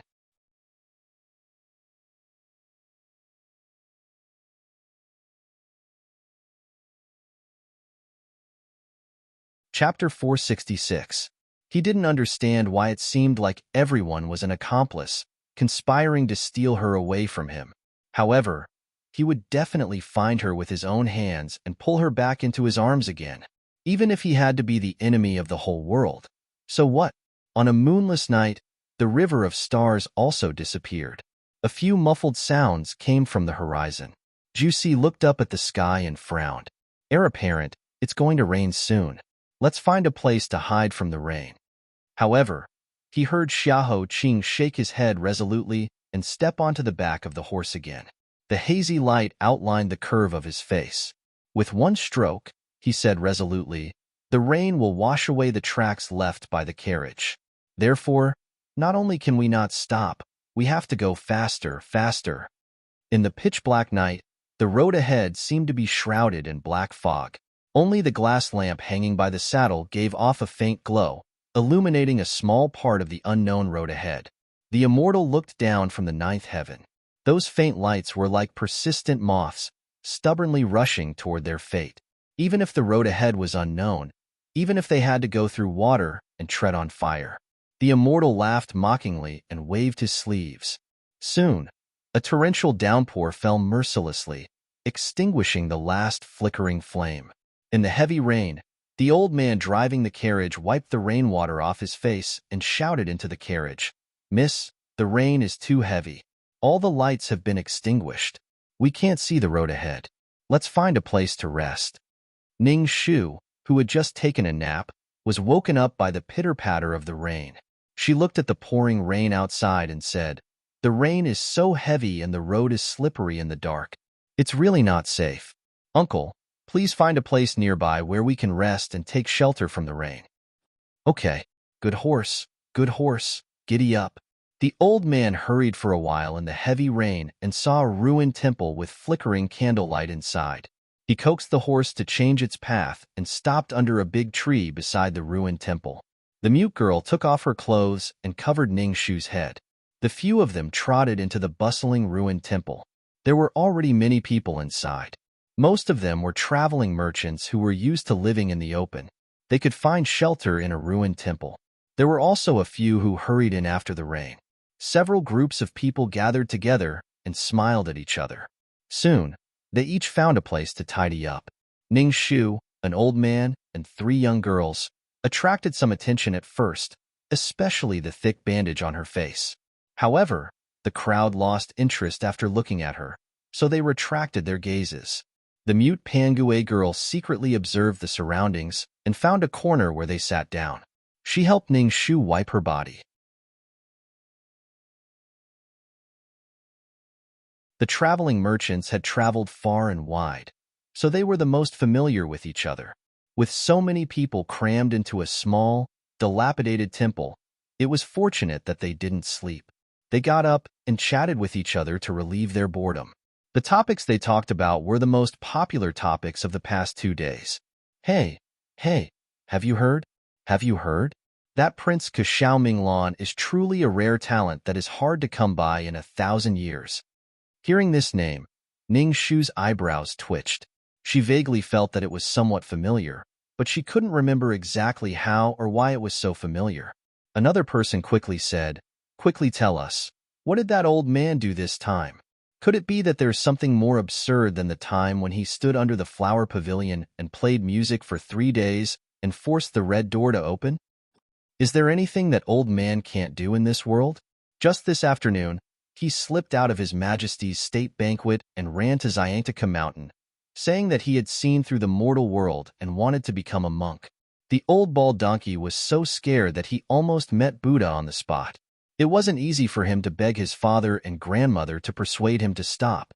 He turned around and jumped into the Buddha bath pool, saying that he wanted to use the Buddha bathwater to wash away the stink of money on his body. In order to save him, the entire Xiantica mountain was turned upside down. After a lot of trouble, they finally sent him away. According to the people present, after sending him away, the bald donkey abbot went straight to Buddha and kowtowed 99 times, praying that Buddha would bless him and not let him come again. Ha ha ha.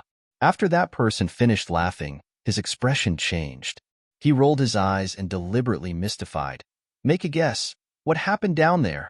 In the middle of the night, when one was sleepy, these interesting words could wake one up. "What happened? Don't keep us in suspense. Quickly tell us." That person lowered his voice and said, "Just after he left, a fish suddenly jumped out of the Buddha bath pool. It slapped its tail and died. Originally, monks were merciful and wouldn't harm a dead fish.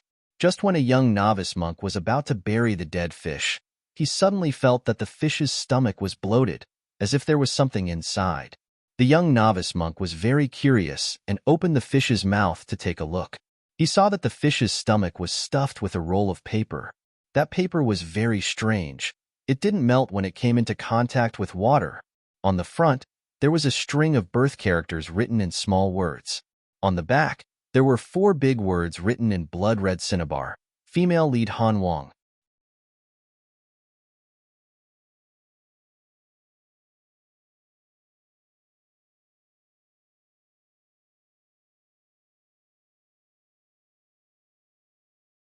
Chapter 467.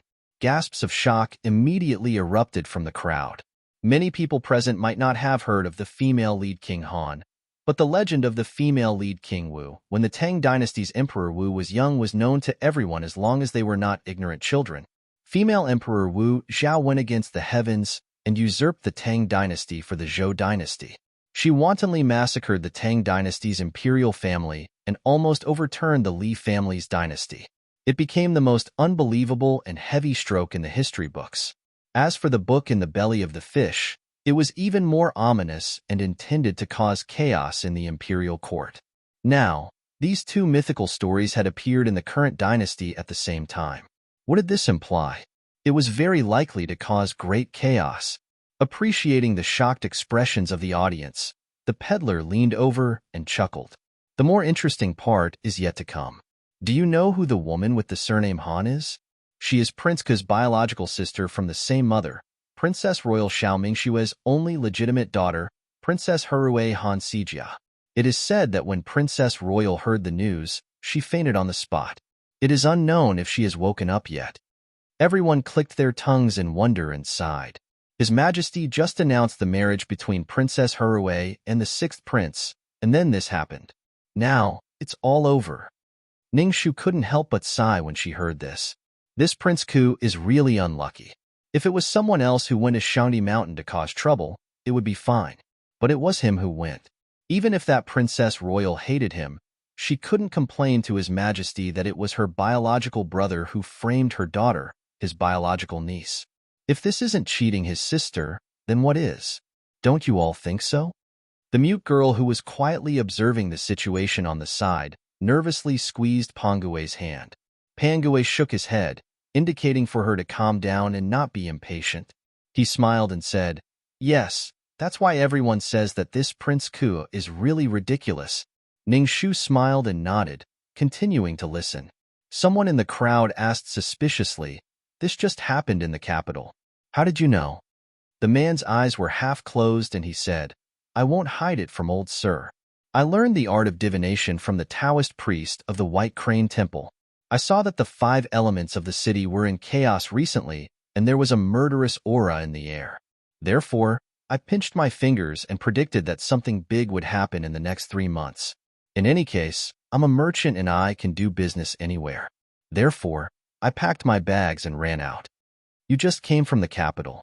Is there anything else new? Let's talk about it. We're all very tired." He slowly sipped his tea and put on airs before shaking his head and saying, All right.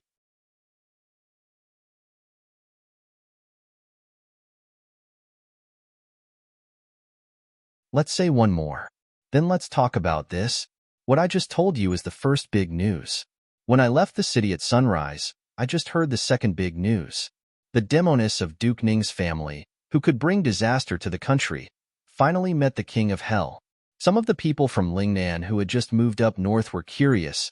Why do they call Miss Duke a demoness who brings disaster to the country? Could it be that she has done something outrageous? The mute girl's heart skipped a beat.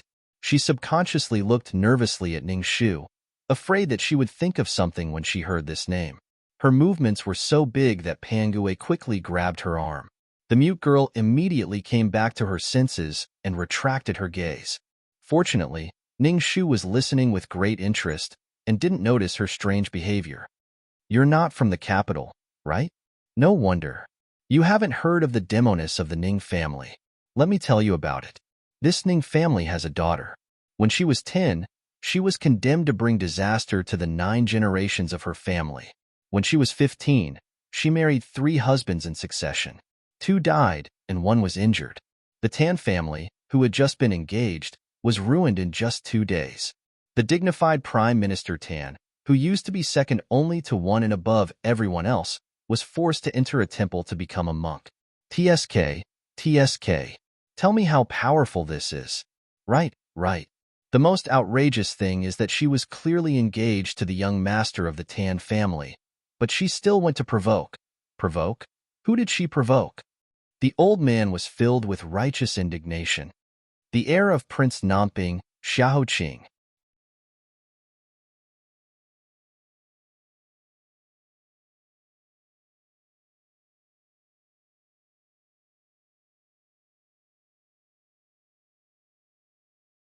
Chapter 468. The surrounding people widened their eyes. "Wow, is that true?" The old man was so serious that he only lacked a piece of gavel in his hand. "How can it be false? I saw it with my own eyes." Every day, she ran to the gate of Namping Wang Fu. Xiahou Shizi ignored her at first, but she was shameless. Every day, she ran to the gate of the Wang Fu to recite love poems and sing songs, forcing Xiahou Shizi to open the gate. She threw herself at Xiahou Shitzi. She even forced a kiss on Xiahou Shitzi on the street. Xiahou Shitzi's heart was as pure as water, but he was poisoned by her.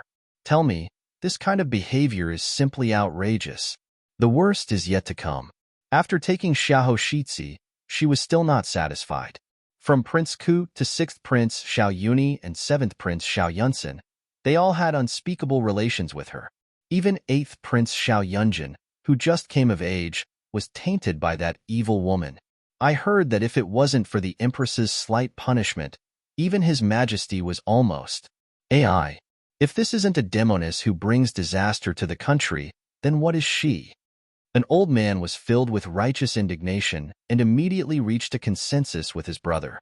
There is actually such an unrestrained and unethical woman in this world. If we let her live a few more days in this world, our great you won't be far from being destroyed. That's right. That's why God couldn't stand it and took her away. It's said that her death was extremely tragic. It's really satisfying. Ha ha ha ha. Everyone scolded Ning Shu. Hearing this, the mute girl was scared witless. If it wasn't for the heavy rain outside, she would have immediately taken her people to the carriage and run away. Fortunately, Ning Shu was focused on eating the snacks that Pan Gue had just passed to her. She was like a little squirrel that was seriously storing food and didn't have time to think. The mute girl was relieved again. Someone raised a question. Why did I hear that although her private life is chaotic, she is a rare expert in solving cases? She contributed to several earth-shaking cases before, especially the case of the envoy's sudden death. If she didn't turn the tide, we wouldn't have been able to avoid a dispute with Southern Yin. So, she actually has some redeeming qualities? Tisk, you're too naive. All the women in the world relied on men to survive. For a woman, especially a beautiful woman, selling her looks was her greatest ability. Do you really believe that the honor she received was based on her own knowledge? Idiot. Ha ha ha. A long burst of laughter quickly erupted from the crowd. Ning Shu, who was peeling pine nuts, frowned. She suddenly felt that the delicacies in her hands were no longer fragrant. All the women in the world depend on men to survive. This kind of thinking is too narrow-minded and laughable.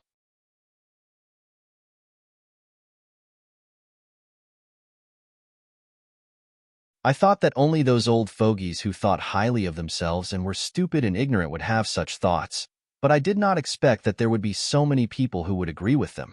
It is truly laughable, lamentable, lamentable, and lamentable. I could not help but sigh. My great you is not far from decline. How distressing. The old man who had been leading the group to laugh immediately turned cold. He stood up and pointed at her. Which little girl is spouting nonsense? Come out if you have the guts. Ning Shu leisurely patted the pine nut shell off her hand and wiped her mouth with a handkerchief. She then slowly stood up and met his gaze. She chuckled and said, "It is this little girl. What advice does my dear friend have?" That person's triangular eyes scanned Ning Shu from head to toe, revealing a disdainful sneer. So it's a girl who's so ugly that she can't even show her face. What? Did I say something wrong? Why don't you tell me? All the women in the world are women, wives, and mothers. There is a saying, follow the father at home, follow the husband when married, and follow the son when the husband dies. If you don't have a man, do you think you can survive in this world? The clothes you're wearing, the maidservants by your side, and the carriage parked at the door, which one of them was not given to you by your father. Even if you die of old age in the future, your grave will be swept by your nephew. You actually have the guts to spout nonsense in front of me. Wait until you grow your manhood in your next life. Showing your face in public all day is a slut. You appear in the wilderness at such a young age, running into a group of men like us. You really are chaste and courteous. The men present could not help but burst into strange laughter. Ha ha ha ha. The mute girl Pangue was so angry her face turned green. The mute girl could not help but put her hand on the soft whip at her waist. She wanted to go forward and whip these people's mouths. Ning Shu was not angry at all. She calmly patted the mute girl, indicating for her to calm down. Then, with her hands behind her back, she walked in front of that person, pacing back and forth.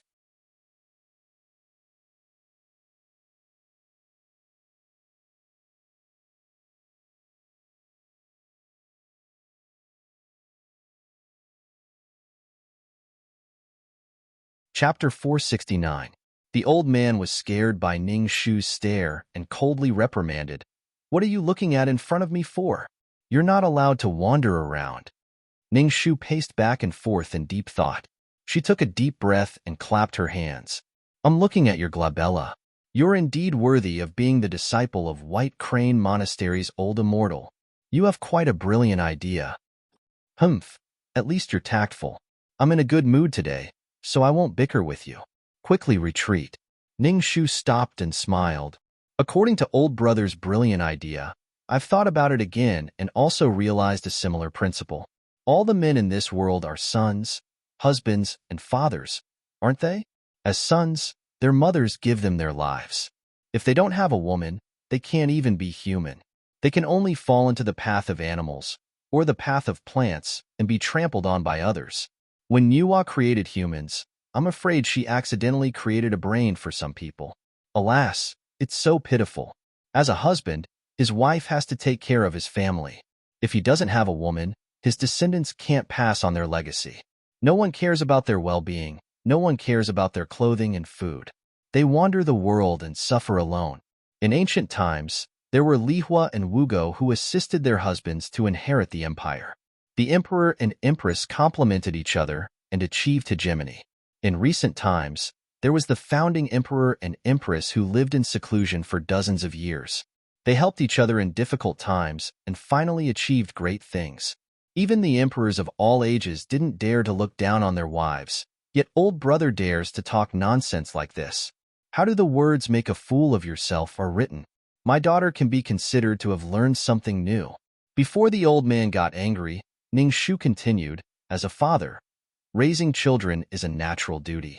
If you don't raise them, then you're not human. As a child, it's natural to know gratitude. But if as a father, everyone follows old brother's example and brags about their duty as a favor and uses it as a threat, presumably Tai Ying won't be willing to save her father and Mulan won't disdain to join the army for her father. AI Bridge of Helplessness. If you can hear it now, don't think about reincarnating as old brother's children. That's really bad luck." Ning Shu's cherry lips parted slightly.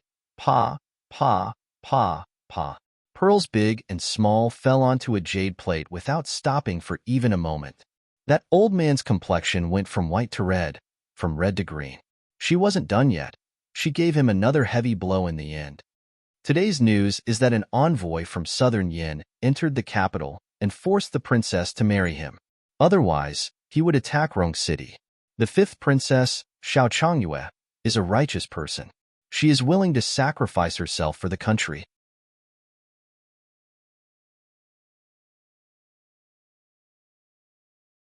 But after listening to Jun's words just now, I suddenly realized, why let His Majesty endure the pain of being separated from his flesh and blood and send his beloved daughter to be loved? Why don't we just send you there directly? With your iron mouth, you can erase the thousands of years of hard work of all the women in the world. The Southern Yin army only has a few 100,000 soldiers. I'm sure it won't be a problem for you. Ning Shu's words quoted from the classics, spicy and humorous, amusing the audience until they were sprawled on all fours. The old man's face immediately darkened from top to bottom. He was so angry that he felt dizzy. He jumped up and angrily said, "You silly little girl, you must have eaten a bear's heart and a leopard's gall. You actually dare to slander me. Today, I'll teach you a good lesson on behalf of your father." He grabbed an iron rod from the side and swung it toward Ning Shu. The ruthlessness of his move was extraordinary. Ning Shu nimbly dodged. While dodging, she said, "You said just now that you're a traveling merchant who travels north and south. How come I don't think you're one? First, as a merchant, even if you leave the capital to avoid disaster, you'll instinctively prepare some local specialties and bring them to other places to sell. Every penny you earn is a penny. But I've been observing you for a long time. You don't have a single item on you. You're really the #1 merchant who treats money like dirt. Second, in order to do more business, most merchants are tactful and happy. Although they'll learn some martial arts for self-defense, most of them are reserved. But from your appearance, you don't look like a merchant at all. Instead, you're full of hostility and your eyes are filled with killing intent. It's really strange. I've also heard that there's a kind of bandits who don't openly hide in the deep mountains and old forests to rob people. Instead, they disguise themselves like cockroaches and rats and sneak into places where passers-by gather, such as broken-down temples and inns, to inquire about inside information. Once they've obtained the trust of the passers-by, they work together from the inside and the outside and kill all the passers-by in one fell swoop. Then, they take all the valuables for themselves. Most of these places are in the wilderness. Even if the passers-by are all killed, no one will know. Thus, there have been more than 10 such cases around the capital recently. I wonder if you're familiar with these people? Please say hello to them for me.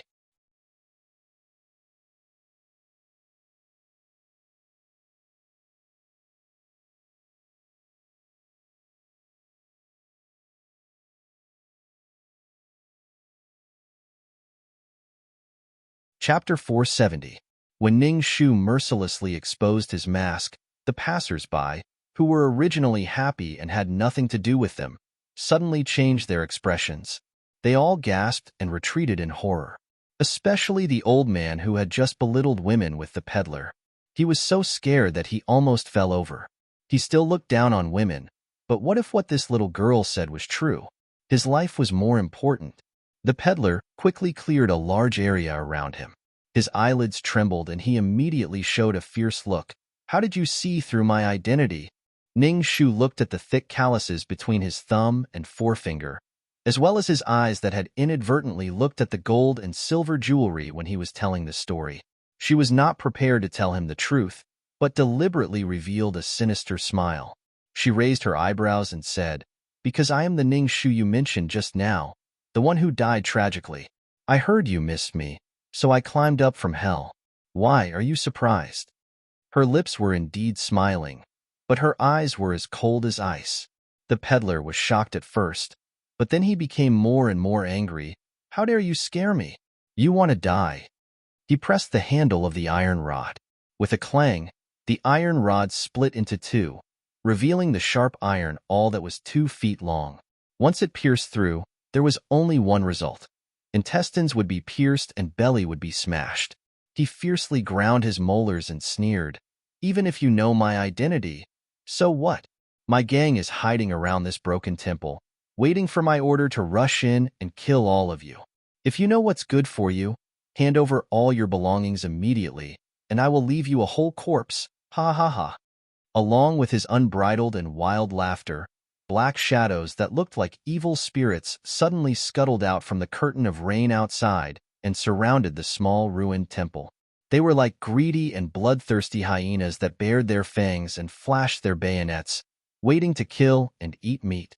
Suddenly, desperate cries broke out in the broken temple. The old coachman used to be a soldier. When he saw the situation, he immediately raised his arms and shouted, "Don't cry. We have 30 to 40 people here, and there are at most 20 shadows outside. We have twice as many people. As long as we resist stubbornly, we may not lose. All of you, stand up. Take out all the wooden sticks and heavy objects and fight with me." But after waiting for a long time, no one stood out. The crowd looked at each other. Someone said dejectedly, "So what if we have more people? They're bandits who kill without batting an eye. My hands haven't even been stained with chicken blood. If you resist, you might die even more miserably." A cowardly man immediately came forward from the back and knelt on the ground, kowtowing and begging for mercy. "All my belongings are here. I'll give them all to you."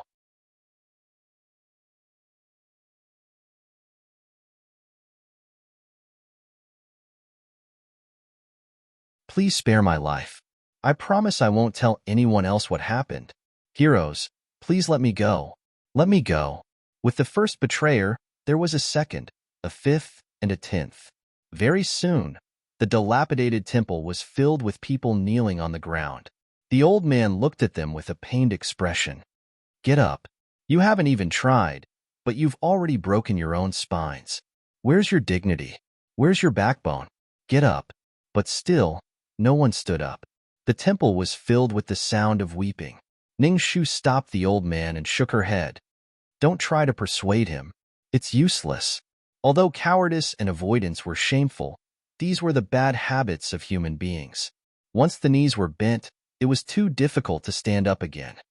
Look, look, look, you're all kneeling in front of me like dogs. Enjoying the people's desperate cries, the peddler raised his head and laughed sinisterly.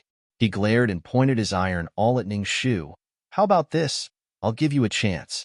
Tie this girl up and kill her. Place her head in front of me, and I'll spare your lives today. Go. Ha ha ha ha.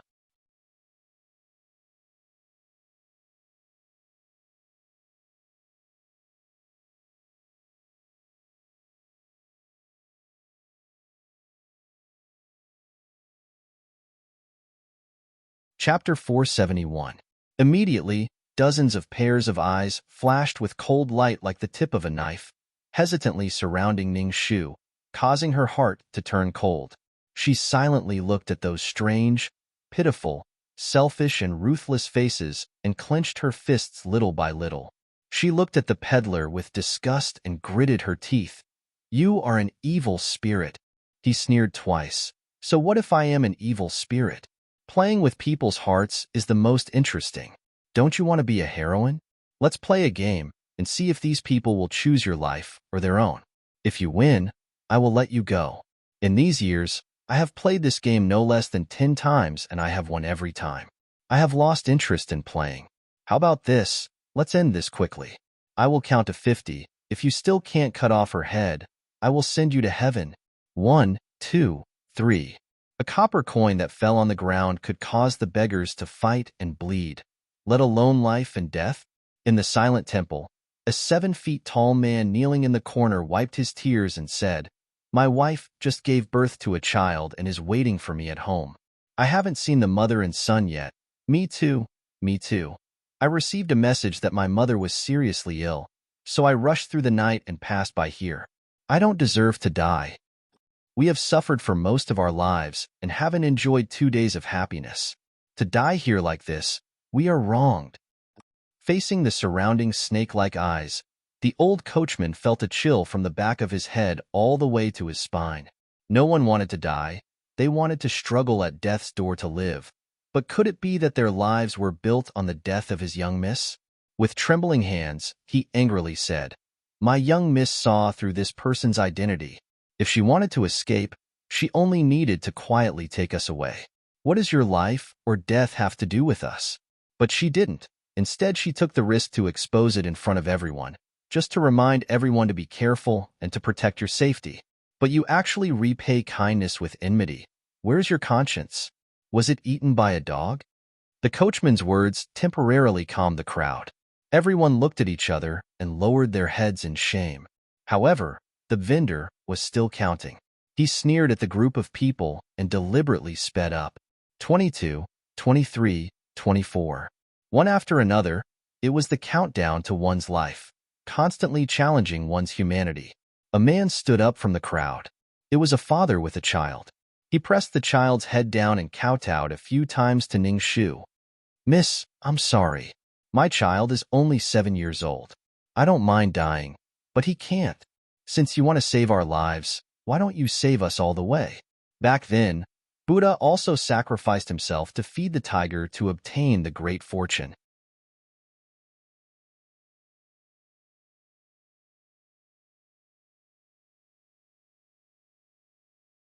All of us here will remember your kindness and burn incense and send you paper money every day in the future. A single stone stirred up 1,000 ripples. Soon, the temple was filled with all sorts of cries and howls. They all looked at Ning's shoe in unison, feeling guilty and greedy. If you're willing to sacrifice yourself for so many of us, I'll definitely go to the temple and offer you an altar lamp. I'll beg the Buddha and the Jade Emperor to bless you so that you can ascend to immortality as soon as possible. Good people will be rewarded. You are alone, but there are dozens of us here. I beg you. Although they were kneeling on the ground and praying, their fists were clenched tightly. They couldn't help looking for sticks or ropes around them with the corners of their eyes. It seemed that if Ning's shoe said no, they would rush over at any time and splatter her blood on the spot.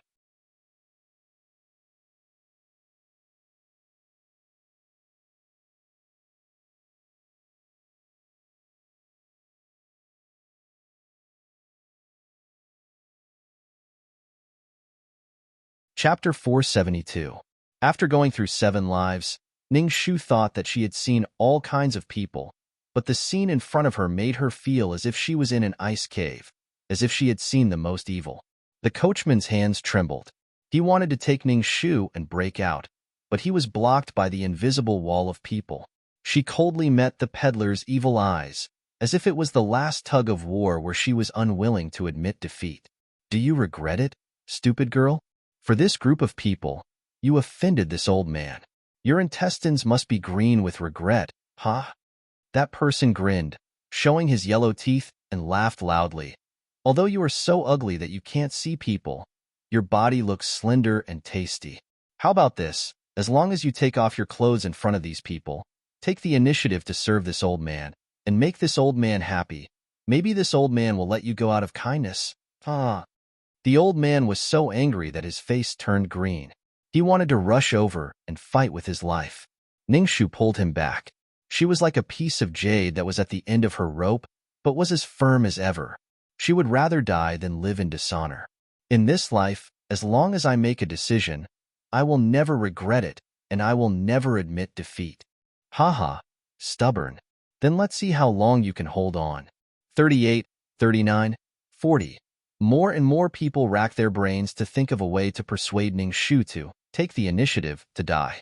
Some people even began to touch the sticks beside them, waiting for the first person to stand out and swing the stick.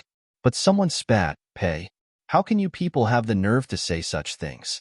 You really make people look down on you." Everyone looked towards the voice. Ning Shu also looked up with a pale face, and found that the person who spoke was the young man who Ning Shu just now. He said, "Just now you all ganged up to look down on women, saying that they can't do great things, and that they all rely on men to live. Now you want to force people to sacrifice for us. Are you still men? You want your son to live, but your son saw your despicable and evil deeds with his own eyes today. In the future, if he learns from you, he will most likely grow up to be a bad embryo. If you have the ability, then pick up the wooden stick beside you and resist. Only by killing these bandits can you show your ability." Someone immediately retorted, "What right do you have to say that about us? Don't you want to live? So pompous. Bah, I don't believe it." The young man said, "It's true that I want to live, but if I force others to die for me in order to live for myself, what's the difference between that and me murdering someone with my own hands? Even if such a murderer were to live, he would live like a beast for the rest of his life. A beast is a beast. It's better to be alive than dead." Another person said, "I also don't think I can do this."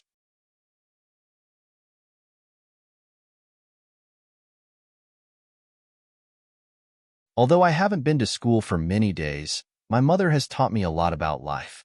Even if I sell my soul and live on, I won't have the face to see my mother in the future.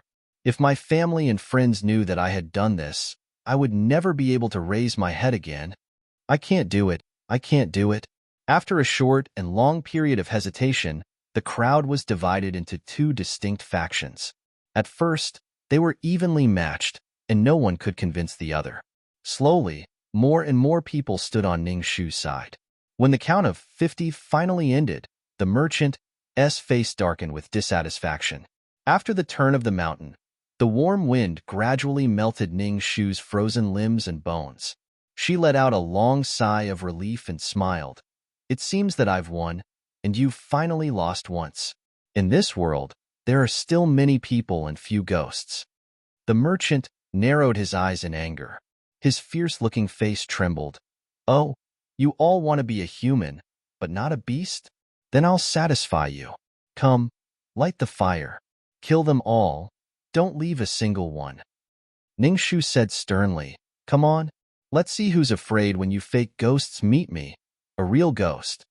As the merchant clapped his hands, dozens of black shadows outside the house broke through the doors and windows like ghosts. They held knives and entered. The blood trough of each knife was stained with blood that couldn't be washed away. With red eyes, they bared their teeth and pounced on the little lambs in the temple, ready to skin and eat the meat. But the moment they stepped into the house, suddenly a spark flashed quickly, followed by a loud explosion. Those bandits didn't have time to escape and were blown up into the sky. This sudden turn of events happened too quickly. The remaining survivors hurriedly retreated, but before they could even take a step, another fiery light blasted the remaining survivors, causing blood to splatter everywhere and limbs to fly in all directions. No one expected that the original desperate situation would be reversed in an instant. The merchant was scared silly. He shouted, "What's going on? What did you do? What did you do?" Ning Shu took back the hand that was covering her ears and patted her little heart. Then she smiled and clapped her hands briskly. Pan Gue and the mute girl who had disappeared silently from just now finally returned. She raised her eyebrows happily. "Brother, thank you for being willing to waste time to play this game with me. Otherwise, my maidservants wouldn't be able to find the opportunity to secretly set up these exquisite little plans when you weren't paying attention. How is it? Are you satisfied with these few gifts?"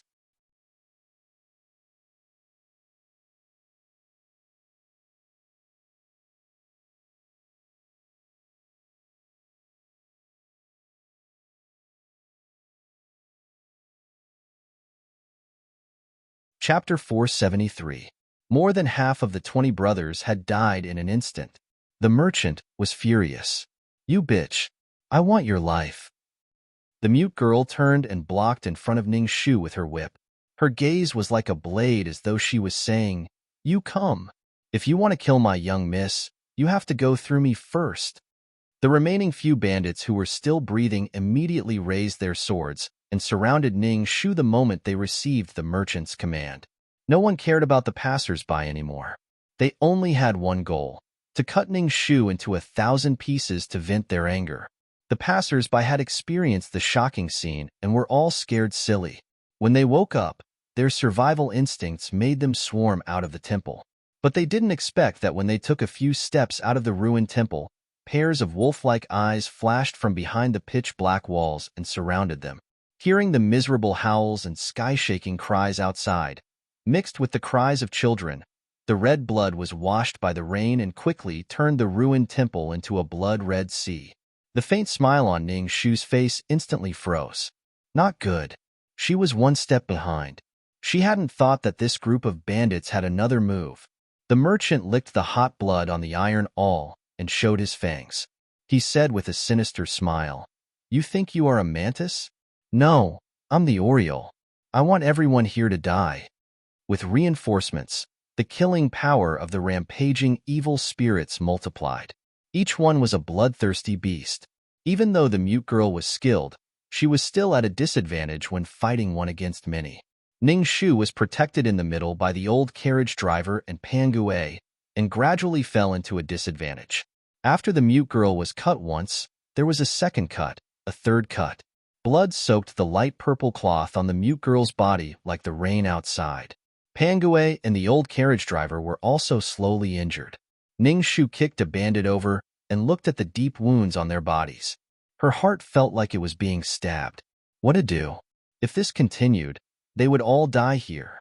Seeing that the mute girl's arm had been slashed again, the soft whip fell to the ground with a paw sound. A foot swept over and kicked her against the wall, causing her to spit out a mouthful of blood, and then stepped on her to the ground. When the dealer grinned hideously and raised the iron awl in his hand to pierce through the mute girl's spine, Ning Shu dropped the sword in her hand with a clang. She gritted her teeth and said, "Don't kill her. I'm the one who offended you. Let her go and I'll give you my life." "Your life for me? All right. Cut yourself first to show me your sincerity before you speak. Otherwise, I'll immediately chop off her head and chop her flesh into pieces for you to see." There was blood at the corner of the mute girl's mouth.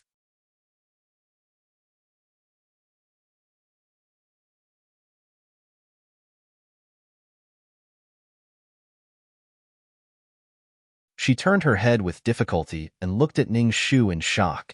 She shook her head desperately and said, "No, miss, you have to escape. There was still time. Don't worry about me. You mustn't hurt yourself." Pan Gui's face was ashen white. "Miss." Yet Ning Shu did not hesitate at all. She grabbed the knife that had just been thrown away, closing her eyes and hardening her heart. "All right, if you're a man, you'll keep your word." Her hand raised and the knife fell. A white knife light splashed with hot blood. Ning's shoe covered her arm and knelt on one knee on the ground, her body convulsing in pain. Pain, pain, pain, pain, pain. It turned out that chopping oneself would cause such pain. Her vision blurred and she almost fainted. She bit the tip of her tongue and pulled back a thread of reason.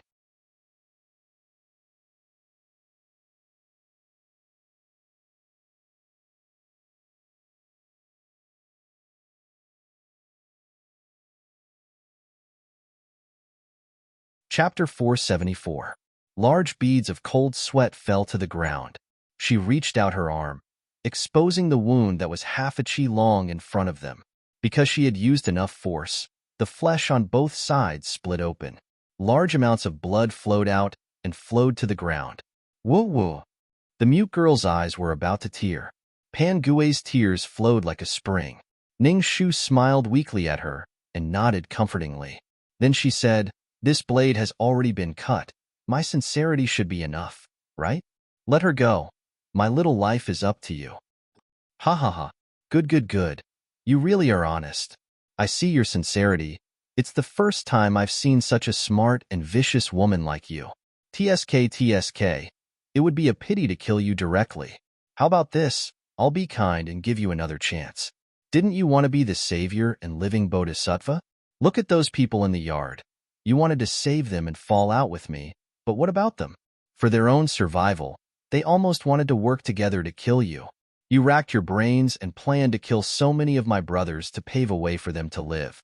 They didn't even care about you and ran away first. Just a group of ungrateful things. Is it worth it for you to go through fire and water for them? I feel it's not worth it for you. He walked over with a sigh, his hands pressing down on Ning Shu's shoulders and forcing her face to look in the direction of the purgatory outside. In the purgatory, the piles of corpses were already dead. The remaining old and weak soldiers had their tendons broken and were pressed to the ground, kneeling in a row. They cried in the rain but didn't know who to cry for. He grinned and raised his 3 white eyes, saying softly, "Some people are worth living in the world. Some people are wasting their lives. Go over and kill them. As long as you kill them for me today, I'll let you and your servant girls go. You are a smart girl. You should make the smartest choice. Be good, go." What was the voice of an evil demon? Just like him. Ning Shu's every finger was trembling, unable to control it. Every piece of her flesh seemed like it was going to split open. The last bit of blood left her face as she said with hatred and fear, "You want to destroy me." She suddenly realized that this might have been a trap from the beginning to the end. Again and again, he tested her, made a bet with her, made her fall into the abyss again after a short period of success, forced her to harm herself, and finally made her wield a knife to kill people. His purpose was not for money or to vent his anger, but to push her step by step into a desperate situation, shattering her self-confidence, crushing her morals, and trampling on her principles until she was completely destroyed from the inside out. When she listened to him and killed the first innocent passerby, she was no longer herself, but a walking corpse that had lost her soul. She couldn't even face herself.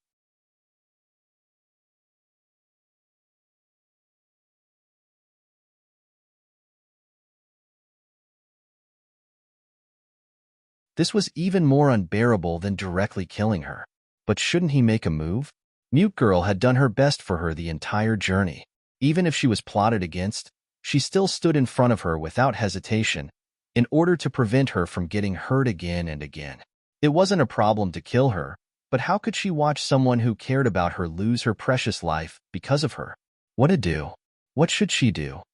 Because of the immense pain, she clenched her fists, and more blood gushed out from her wounds. Let me faint, or let me die right now. That way, I won't have to face this kind of dilemma. In a flash, a thought suddenly appeared in her mind. You guys aren't simple bandits. Who are you guys?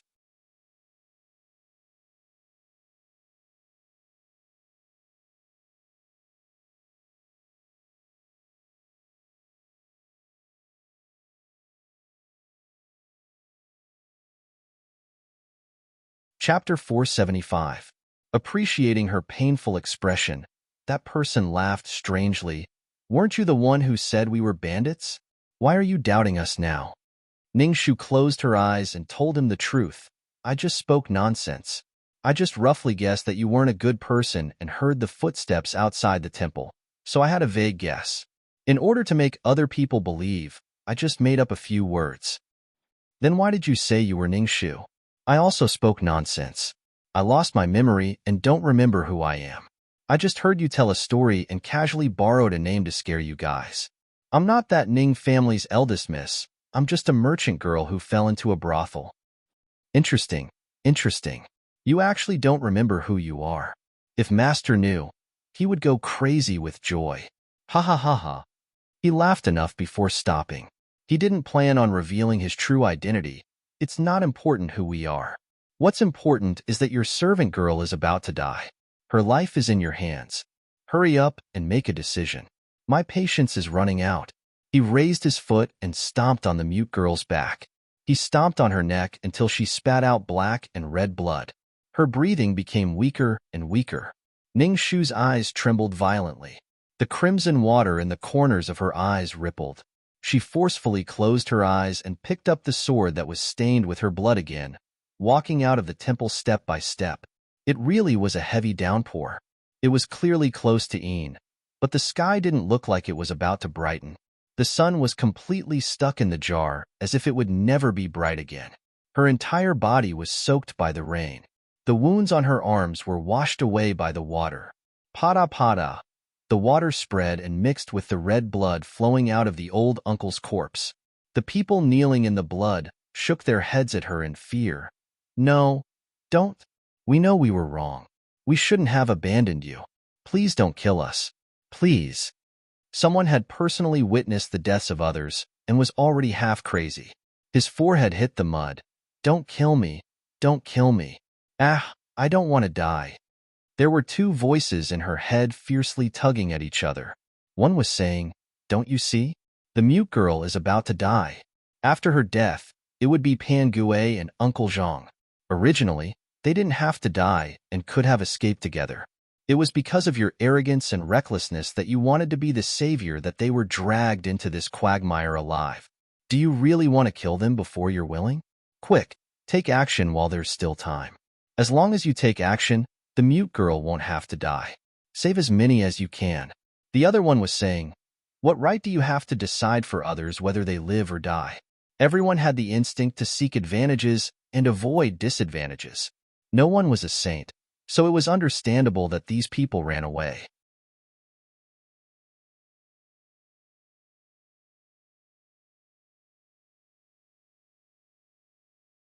Moreover, they were ordinary civilians without the strength to truss a chicken. What was wrong with that? When your hands are stained with blood, how are you any different from these bandits? This one continued to argue. Do you think that if you don't kill them, they will live? Don't be naive. Even if you don't make a move, those bandits won't let them leave alive. Since that's the case, why waste a chance of survival by doing something useless? Idiot. Indecisiveness will only lead to total destruction. That one cursed loudly.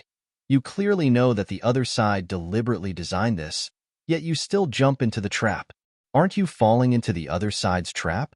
Even if you save the mute girl and the others, you will live worse than pigs and dogs for the rest of your lives. Another one laughed sinisterly. Only when people are alive can they achieve great things. If they die, then there's nothing left. In any case, they won't live. You kill them first and avenge them in the future. Isn't it the same? Maybe they will be grateful to you in the underworld? Tears unconsciously fell from her eyes.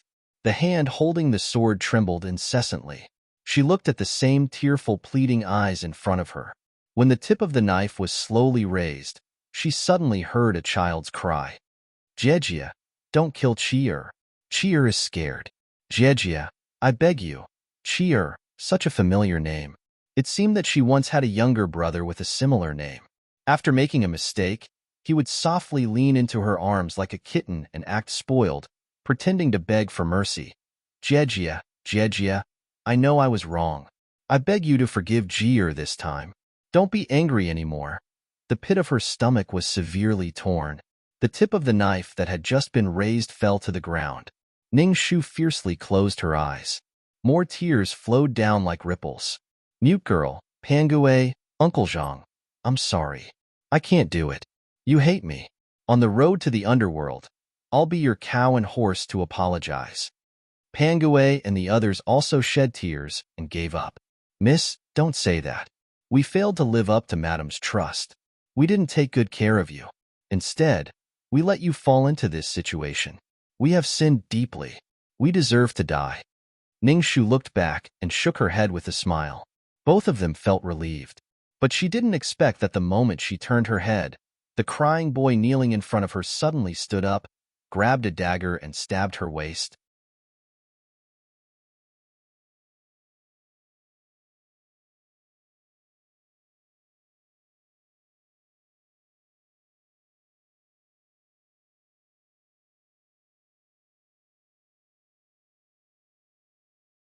Chapter 476. 10 miles away, Xiahou Qing felt a sharp pain in his chest. He fell down from the horse and fell into the rain pond. Young master.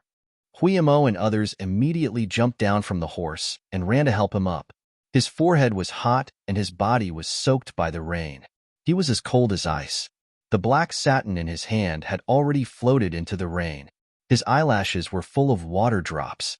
He grabbed his heart and said, "Something happened to her. Help me get on the horse." After feeling his pulse, Huiyamo stared at his neck in shock. He turned his head and held back the sadness in his throat. He shook his head and said, "No, you can't go on. If you go on like this, something will happen to you before we find Lady Ning." He felt like there were 10,000 needles wandering in his limbs and bones. As long as he took a breath, he would pass out. Xiahou Qing fiercely grabbed his chest. 5 bloody fingerprints came out from his robe and mixed with the pouring rain. He had a hunch that something happened to her. Otherwise, he wouldn't be in so much pain. Ningshu, Ningshu, he said in a hoarse voice, "Are you going to disobey my words? Juicy, help me, get up." Even Juicy, who was usually the most obedient, didn't move this time. Huiyamo finally couldn't hold back his cry, "Young master, I'll take whatever you want to punish me. But tonight, you really can't force yourself anymore. Do you know that you will really die?" Xiahou Qing had a vague premonition. He calmed down and reached out to touch the side of his neck. Then he said softly, "It's here, isn't it?" Huimo's lips trembled violently. He couldn't help but cover his eyes. Under the dim glazed lamp, he could see that on the side of Xiahou Qing's snow-white neck, beside the 3 blood-red plum blossoms that were silently blooming, a streak of blood was vaguely growing out. The veins that looked like petals were slowly extending in all directions, and the 4th petal was about to blossom in the near future. But it shouldn't be. There were 7 years between the 1st petal and the 2nd. From the 2nd petal to the 3rd, there was a gap of 3 years.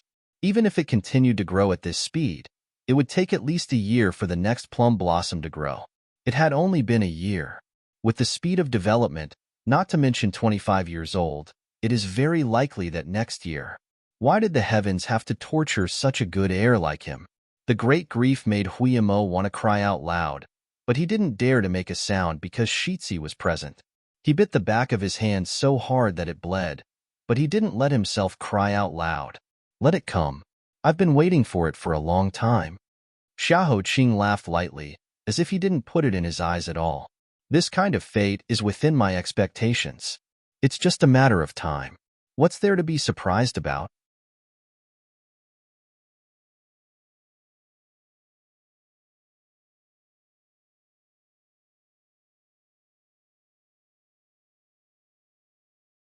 In the past 11 years, I've been haunted by it, tortured by it, and almost defeated by it time and time again. My life was once firmly bound by it. I fell into a state of paranoia and was unable to break free. It wasn't until I met her that I broke free from that dark rope little by little. For so many years, I fought with it and was not killed by it. It's just the beginning of the 4th petal. If you have the ability, take my life away. If you can't, as long as I'm still alive, I must find Ningshu. Huiyamo finally couldn't help crying out loud. He cried heartbreakingly like a child. Jisi, Shiyin and others also had red eyes. They clenched their fists and cried silently. After crying in a hurry, Huimo raised his sleeve to wipe his tears. He bent down and carried Xiao Qing on his back. Okay, Shitzi, as long as I'm still alive, even if I have to carry you, I will definitely help you find Lady Ning. You're tuning in to the Romance Rendezvous YouTube channel. We're so grateful for your support, and don't forget to subscribe to join us on this incredible journey through captivating stories. Your generosity through donations truly makes a world of difference, as it's the primary source of revenue that allows me to expand and enhance this channel for you. Thank you from the bottom of my heart for being a part of this adventure.